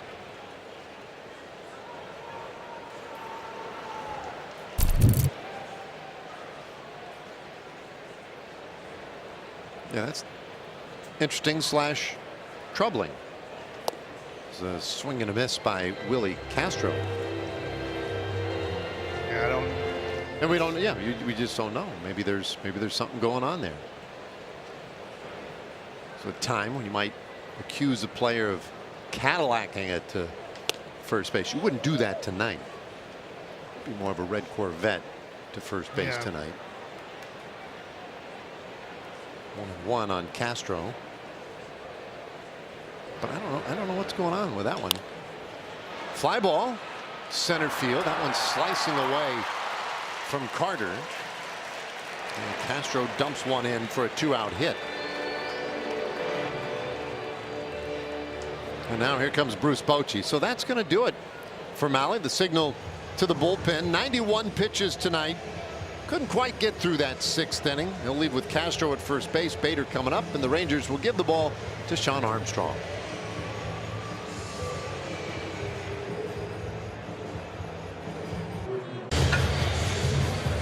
So Mahle is done, and he will watch as Armstrong will try to finish off this 6th inning. He is responsible for Castro at second. Making his 27th appearance of the year, 3.51 ERA, nice 178 batting average against.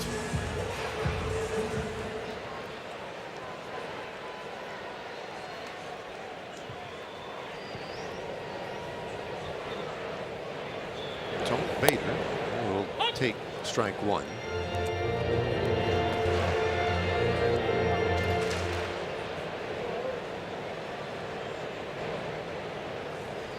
Bader is flied out and struck out. Castro at first base. Just in case somebody gave you bad information on that. And I don't know. It's not my job to point out who could make that kind of a mistake, but he's at first. The responsibility, though, of Mahle. There he is. And Castro, he's stolen 3 bases this year. Down by 6 run zone, not likely to be moving. You better be really sure you're base to base, because the goal of the Twins is at some point in this game, get the tying run to the plate. Plus, I think it's a general rule, they just don't run a whole lot. This one on the ground, second base. Marcus has it, throws out Bader. And that ends the inning. So Mahle's day now officially done. We go to the 7th inning tonight in Minnesota with the Rangers up 10-4.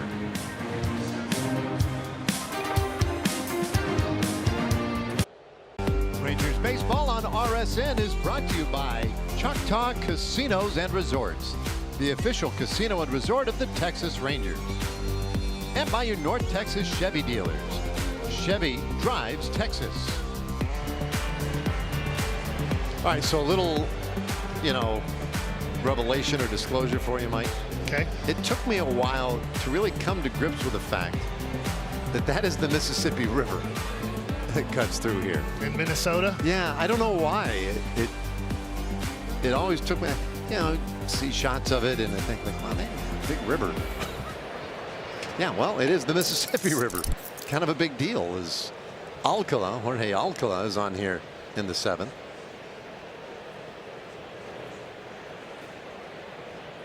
I took my bathing trunks down there today. I thought maybe I would hop in the water, but they will not let you get in there. Get down the Gulf quickly. Yeah, I wanted to let's take a little spin. Alcala off the plate with the fastball there. It's the river that separates the Twin Cities, Minneapolis and St. Paul. Now, I grew up in a little town called Gering, Nebraska. Population around 5,000 when I was growing up. And our little local news station billed all the stories and everything as, here in the Twin Cities. Gering and Scotts Bluff were separated by the North Platte River. And Scotts Bluff, that was a big town. It was 14,000 at the time. So we called ourselves the Twin Cities, and I always thought it was kind of cute that they did the same thing up here. Oh, they think they're the Twin Cities too. Wow. So, I guess that's cool. Whatever. Go ahead, Minneapolis. I'll tell you, as a kid, I could never understand why Minnesota had a TC on their hat. Right. It's like they're the Minnesota Twins. Yeah. Okay, so I'm like, T for Twins. Yeah. C for, and then I'm like, Cincinnati Reds? Right. It always looked like the Cincinnati Reds logo. It drove me nuts as a kid. I'll do you one better. Out in right field, up on top of a big lighted pillar out here, they have the TC logo inside a baseball of lights, I guess.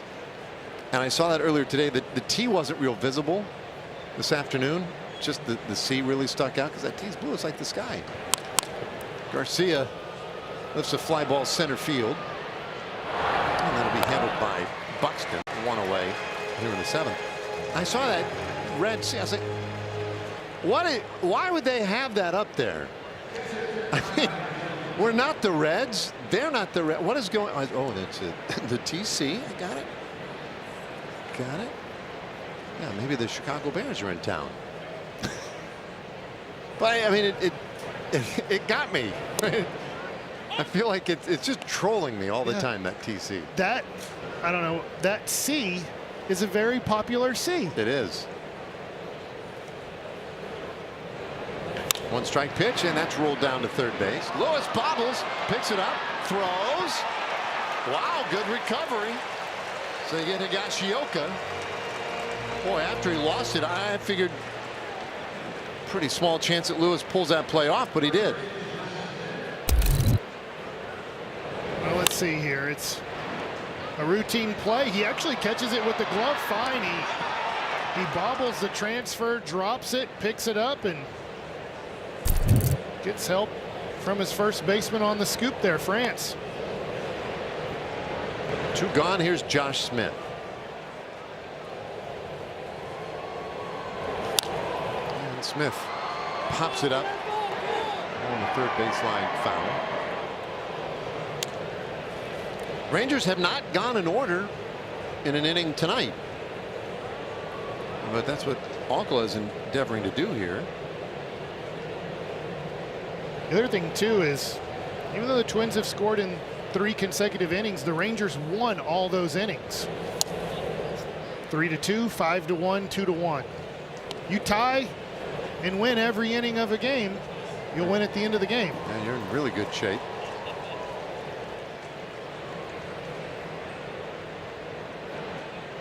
That was interesting. 11 runs last year in the entire series here in Minnesota. Good curveball in there for strike 1 and 2 to Smith. And the 10 runs tonight. First time ever the Rangers have been in double figures in this ballpark. 15 years this ballpark has been open. 2 balls, 2 strikes. And I would assume played all 15 years here. Maybe the COVID year you didn't play here. Possible.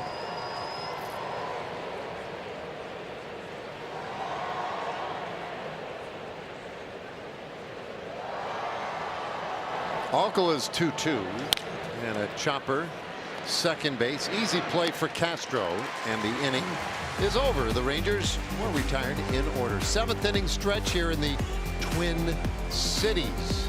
It's 10-4.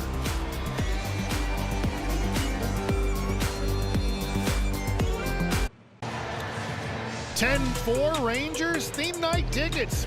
They'll get you a Marcus Semien World Series replica ring, just like the players received on Thursday, June 19th versus the Royals. Only when you buy your tickets at Rangers.com/theme nights.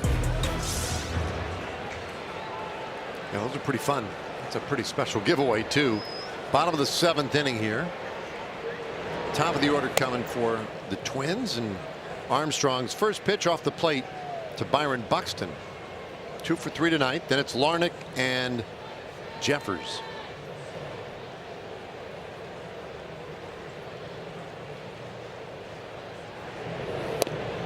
There's a strike right on the inside corner. 1-1.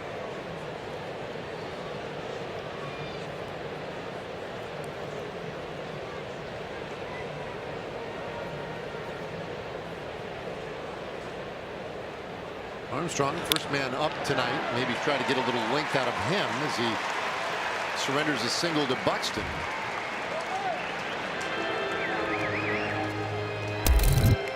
Buxton's having a good night. This is his 3rd hit of the game. Trying to go away here. Ball runs too far in on the plate.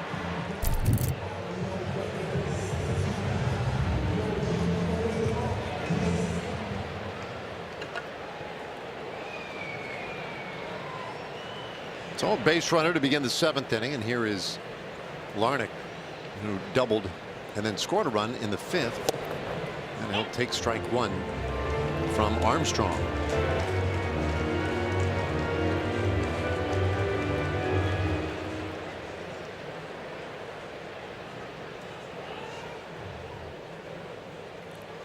Armstrong, now this is the 4th out of 7 games on this trip in which he has appeared.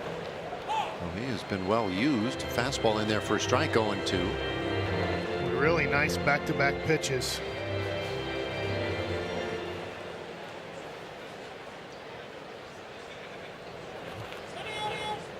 No timeout taken by Larnach.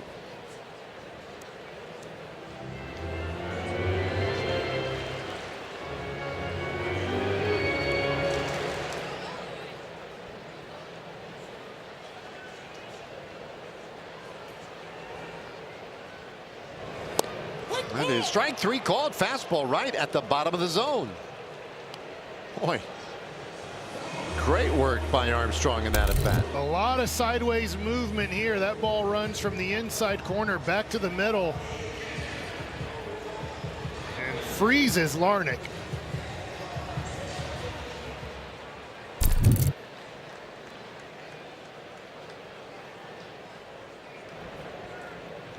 So 1 out. Jeffers the hitter. And he takes low.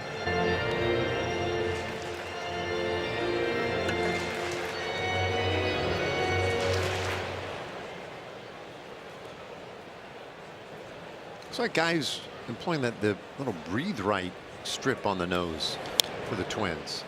Yeah, Fouled back.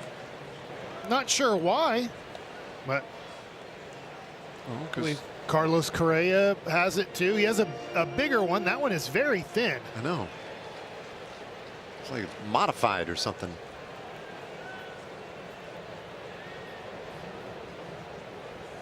One. You ever worn one of those? I have. You ever done it? No. Do they work? I mean, I don't know. I don't quite. I mean, I think. Kind of. Correa on deck. He has the thicker one. That's the one that I usually see. The one that one right there looks different. Yeah, it does. 2 pitch, fouled back. I mean, so like you're breathing right now, right? I hope so. I think everybody here is. Seem to you like you're breathing all right? Yeah. Okay. If I put one of those breathe rights on you, you would breathe again, and you'd be like, I don't know. So much oxygen. I kind of feel like I'm still breathing. I'm sure there must be something. A 1-2 pitch. 2 balls and 2 strikes. Maybe they get a lot of allergies here in Minnesota. Could be. Yeah, could be. Can open up the passageway.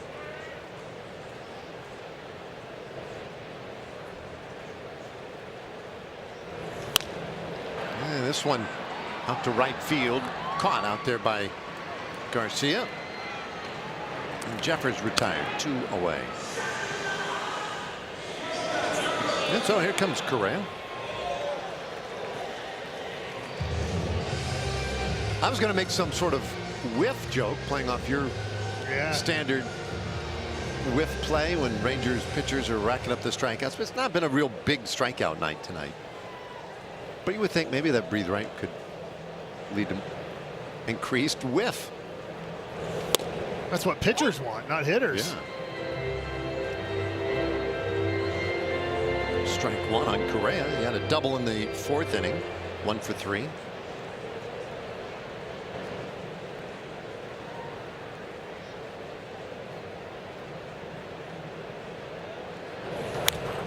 That's fouled away. You know, looking through it, the Twins have only had 1-2-3 inning tonight. That was in the 2nd. The Rangers just had their first of the night in the 7th inning. Minnesota has a man on base this inning, so it won't happen again here in the 7th. This has been a night of a lot of base runners, a lot of offense. In the air, left field, hanging up for Langford. And tuck it away. Inning is over. 8th inning coming up here in Minnesota with the Rangers leading it 10-4.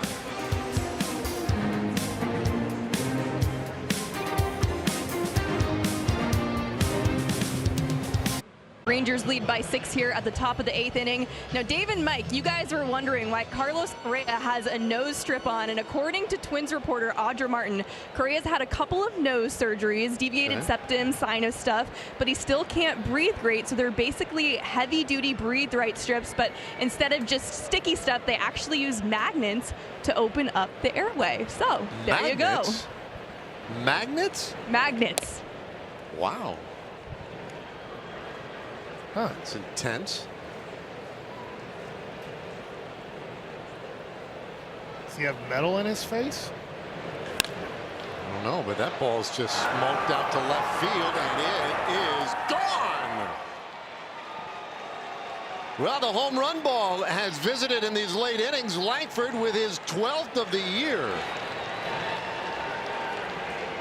And the Rangers scored their 11th run of the night.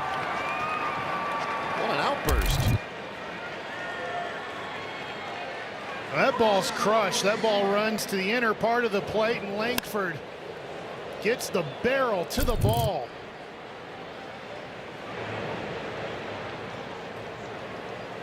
So Seager now, he's had a good evening as well, even though just 1 for 2.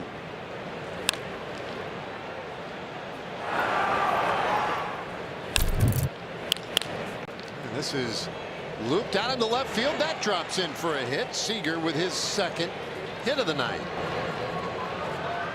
Corey looking a little bit better tonight. Oh, I love this game. Confidence builder for almost every Texas Ranger at the plate. And hopefully for the team. Everyone in the lineup has either contributed a hit and an RBI or scored a run.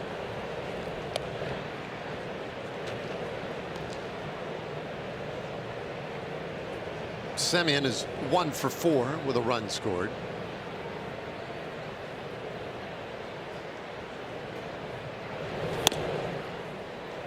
And he jumps ahead here, 2 balls and no strikes. Well, if he accidentally throws that same pitch he threw to Langford, Semien will be jogging around the bases too.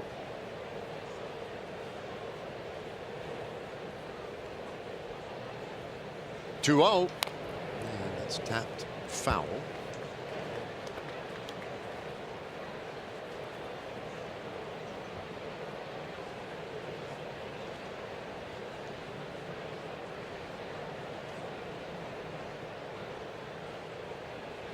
Rangers with a 7-run lead.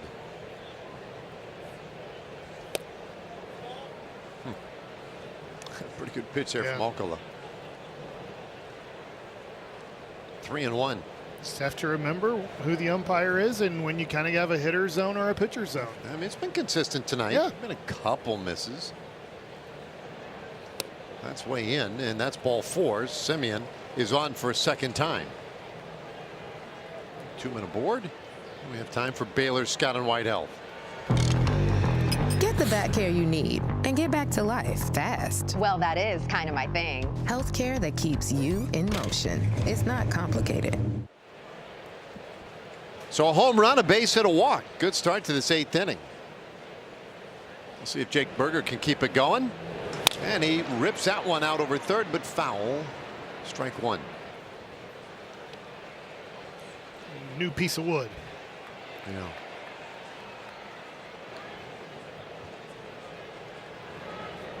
I believe that Burger, he's the only Ranger so far without a hit. Now, he did reach on that 2-base error in the 4th inning and then came around to score. That'd be nice to get him into the hit column here. Take low. 98 there from Alcala. 1-1.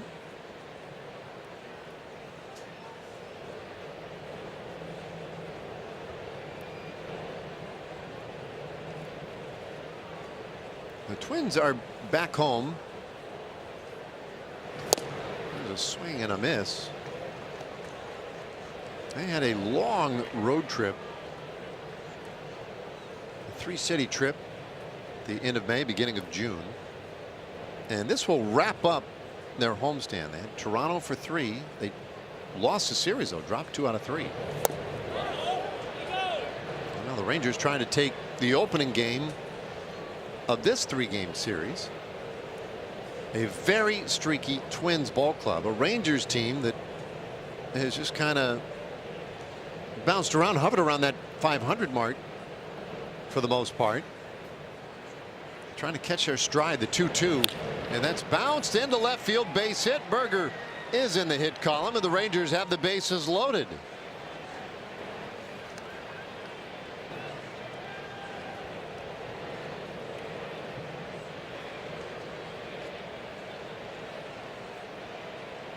So Seager, Semien, Burger, third to first, still nobody out in the inning. And that's going to require a visit to the mound. Pete Mackey heading out there. I'm sure they don't want to use anybody else in this game. Yeah, but I mean, you're going to have Alcala go all 3 then at the end of this? Well, I'd have to look at kind of his innings pitched, how he's been used this year. But, you know, when you get into a series like this, the one thing about what the Rangers have done is the more pitchers you can see in game 1 of a series, the better you might be in game 3 of the series, seeing a guy for a second time in the series. So what makes relievers so good, so valuable is you don't want to see them a lot. The more you see them, the better you're going to get against them.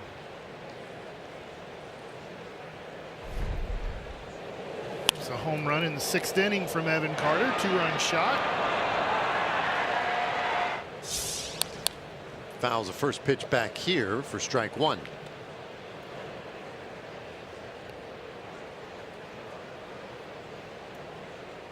So bases loaded. There they are. Nobody out here. 11-4. That'll leave the count at 1 ball, 1 strike. Definitely throws Carter. hard. He does. Now his longest outing this year has been 2 innings. Okay.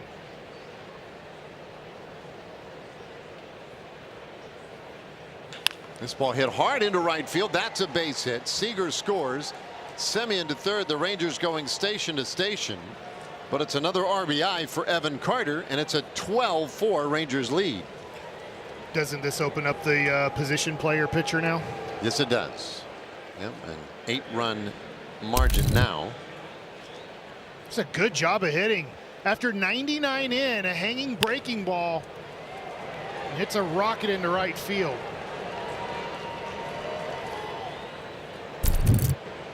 So now it's Young's turn.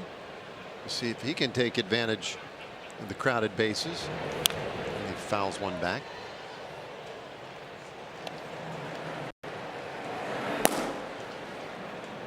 Well, Coulombe starting to warm in their bullpen. Danny Coulombe, left-hander.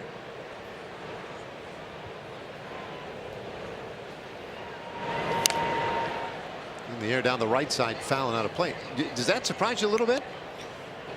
Yeah. Like what, Yeah. Why? They might change their mind. He is warming up a few batters ago. Maybe they just, at this point, maybe at 33 pitches, if he gets to 40, 45 pitches, just say we have to take him out and get out of this inning, and then maybe not use a guy in the 9th inning if it stays an 8-run game or more. I'm hoping it's about a 12-run game by the time we get to the 9th inning. All it would take would be one big swing here. 0-2 on Young. Nobody out in the inning. Alcala pitched a 1-2-3 7th inning. But has not retired any of the 5 batters he's faced here this inning. 0-2, and that is out to right field. Another base hit. 1 run is in. They'll go ahead and wave Berger.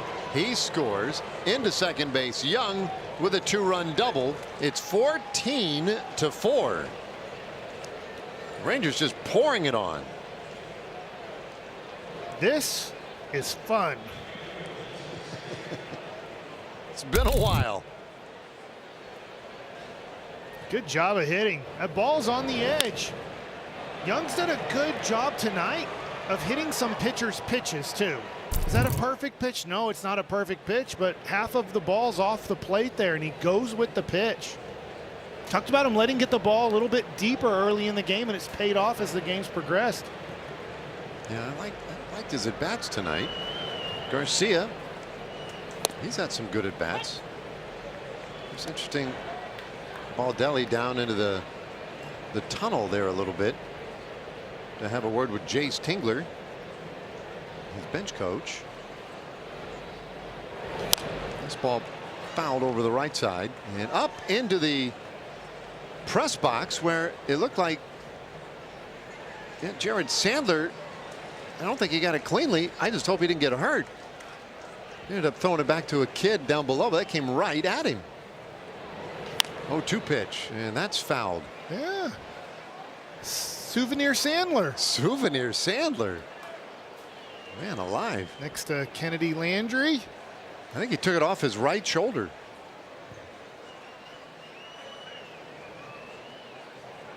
Says it's okay. He gives us the thumbs up. It's all good. It was scary. This one lined out to right field and hauled in out there by Wallner. Carter tags. He scores. The throw gets away, and that allows Young to head to third. So a sacrifice fly by Garcia. He picks up his second RBI of the night and makes it 15-4.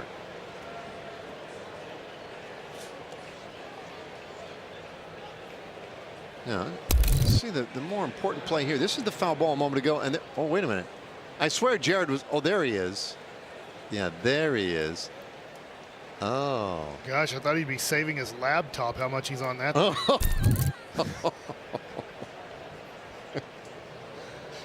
Nope. He was saving his own hide. Ground ball, third base. And they get Higashioka, but he brings in a run. 16-4.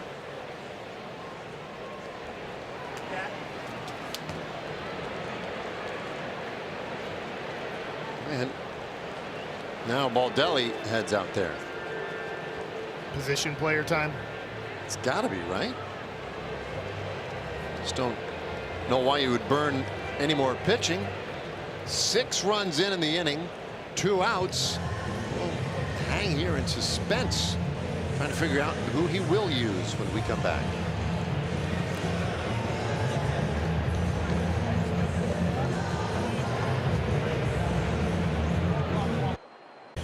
Well, Mike, anything you'd like to say about what we just witnessed during the break there? We got to see more replays of that foul ball back to the booth. You would have never guessed that this was just a baseball. And look, this is a graduate of Green Hill High School. He played baseball, and man, was he scared of that ball. Yeah. I'm worried about him. There's Josh Smith. And he takes strike 1. I mean, he threw both his hands up over his head, on his head. Yeah, and hit the ground. Yeah, that was full, like my era growing up in school when we'd have to get under the desk. It's during the Cold War when we worried about, like, it's true. It's part of that too. Pop up down the first baseline, and Smith retired. Coulomb gets the final out. Once again, let's see what kind of courage we're seeing from our buddy Jared Sandler. Oh, look up. Oh, hands up. That is so poor. Even Kennedy's watching the ball. Look at Andrew Polk, though. He's like, well, I guess I'll catch it then. Jeez Louise.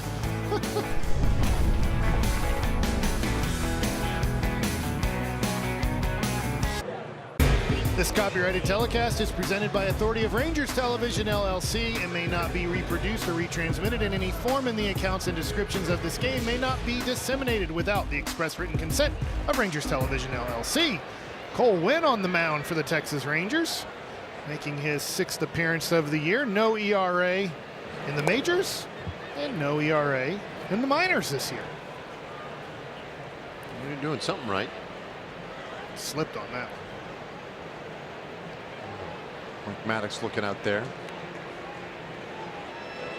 Make sure everything's all right.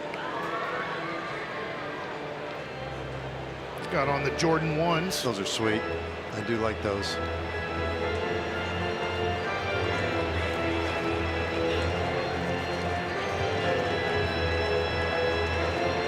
Plenty with which to dig in.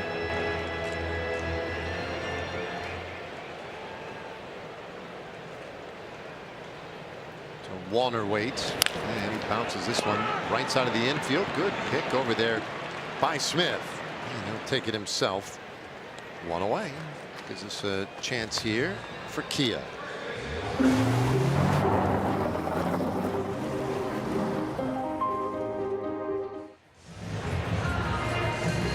Smith did a really nice job there. I know he's played infield his whole career, just at all the 3 other different positions, but really charging that ball and getting it on a short hop and not letting the ball play him. You'll hear me say this a lot because I say it to kids a lot that I teach baseball. You get the choice. You either attack the ball or the ball attacks you. Former's probably the better strategy there. Is that and the baseball has no choice. It doesn't have a mind, so you make the choice for the baseball. You want it to attack you? Go ahead. Wait on it. Sounds like a real philosophical exchange you have with the kids. Yeah. Just missed for a ball. 3-0 to tie France.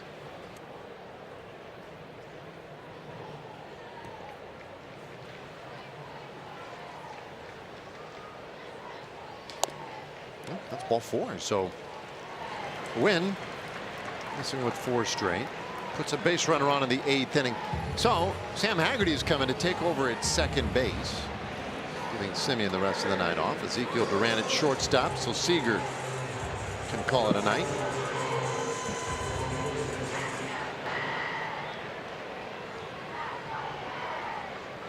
Royce Lewis is 1 for 3. And he'll take strike 1. It's not a game I wouldn't want to write home. It just doesn't seem like he's been engaged in the game today. There's the one where he didn't run out that double play ground ball very well. There's the ground ball at third where he just didn't set up and make a good throw. There's a lot there, but just doesn't harness it all that consistently. 0-2. He'll earn another pitch. You have a feeling after making fun of Sandler that we're going to get a ball at us in this series? Yeah, that'd be kind of fun, wouldn't it? Obviously, it wasn't going to happen in Washington, but it can happen here. Unless somebody took a bazooka and put a baseball in it. Yeah, no. It would take quite a bit to get a ball all the way up to the booth in Washington. A first-class ticket might get you there.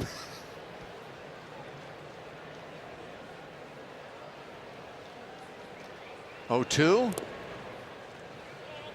Wind bounces it up there. So last of the 8th, the Rangers with a very big lead. Now Danny Coulombe came in to get the final out in the top of the inning for the Twins. Now the Rangers, they could also go with a position player here if they wanted. That ball in the air out to left field. Langford will make the catch, and that is out number 2.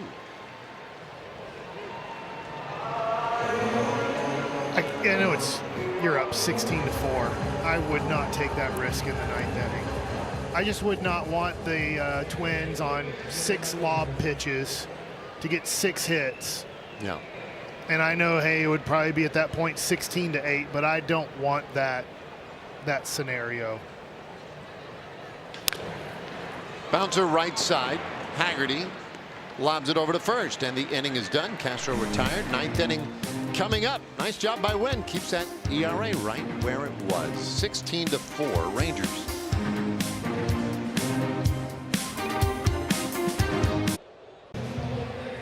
Those lovely flower beds out of the outfield here at Target Field. Rangers have had a time of it tonight, and they will see a position player pitching in this 9th inning. Jonah Bride has come on here for the Twins. He doesn't lob it. Does not. How can you not give that strike in this situation? Langford almost hurt himself on that swing.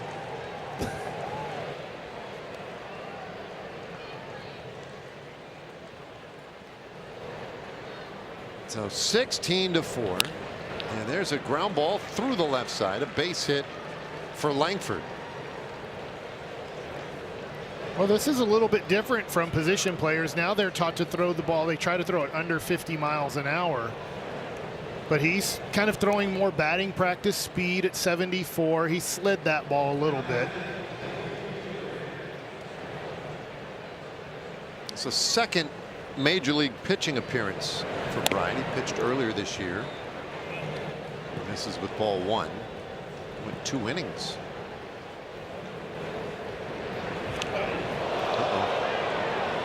They hit Garcia. Duran didn't mean to. And Duran goes to first.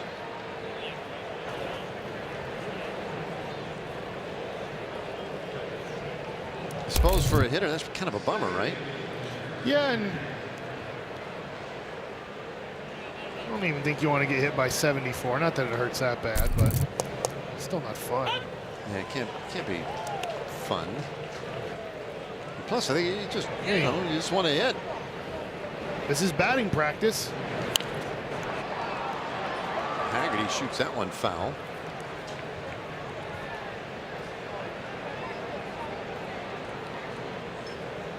Ran and Haggerty just came in defensively. That ball's lifted out to center field. Caught out there for the first out of the inning.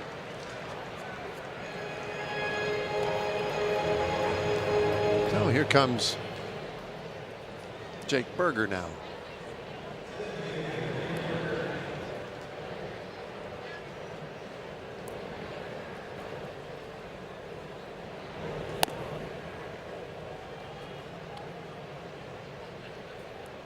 Notice they have changed a lot of the positions around on the diamond now as Burger was sent down the line, and that's foul.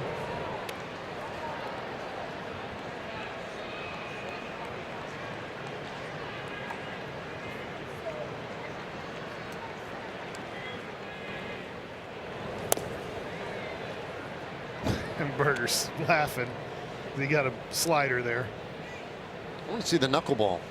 He was practicing it. Yeah. This ball hit hard out to left field, and that one is caught by Willie Castro.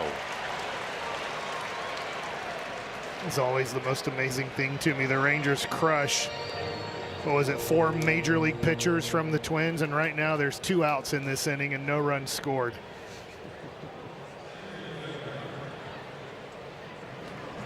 So with 2 out, Evan Carter will get a shot. Castro just made that catch, moved from second base into left field because they took Buxton out of the game, and left fielder Harrison Bader moved into center. This one out to Castro again. He'll make the catch. All right, well, hat tip to Jonah Bride, a scoreless 9th inning. 3 outs away from completing this one. Rangers up 16-4.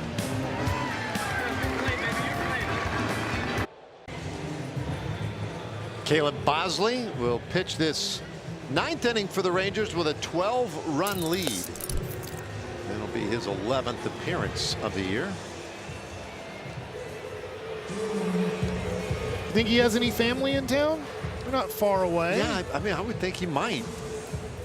We met a young man earlier this morning who is currently playing baseball at Bosley's old college, where Bosley played club baseball. Didn't play actually varsity baseball, but club baseball back in the day. And his first pitch here, that one's on the ground, second base, smothered out there by Haggerty, but he couldn't get it cleanly enough to make the play.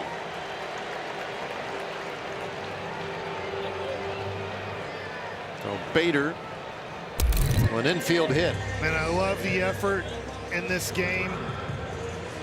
He got to the ball, just couldn't make the play, and glove comes out. It's like slick grass out there. Yeah. Could be sick too. I don't know. Pretty green. Not for us to say, obviously.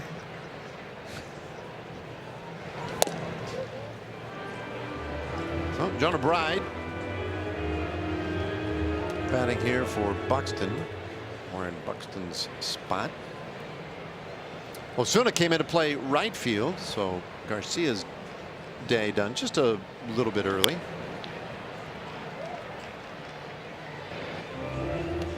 Bride is scoreless, top of the 9th inning.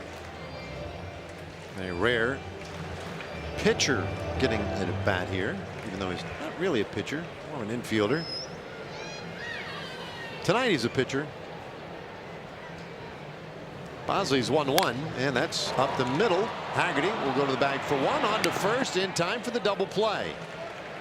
So Bosley gets a 4 unassisted to 3 double play.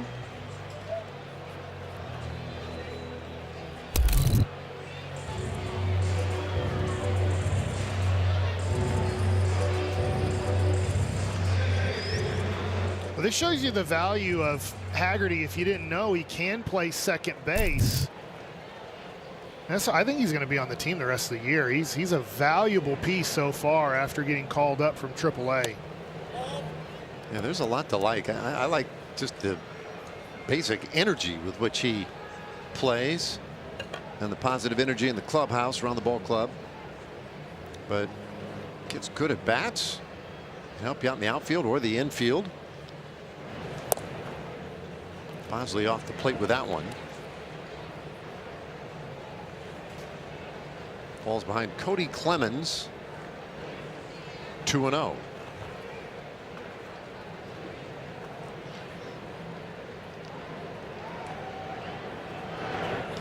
And this ball hit well center field. Sends Carter back, and he'll make the catch just in front of the wall. And this one is over. The Rangers enjoy a laugher today. It's been a long time, but a 16-4 win here on the road in Minnesota. What a way to start this 3-game series. We'll take a quick break. We'll come back and wrap this one up for you here in just a moment.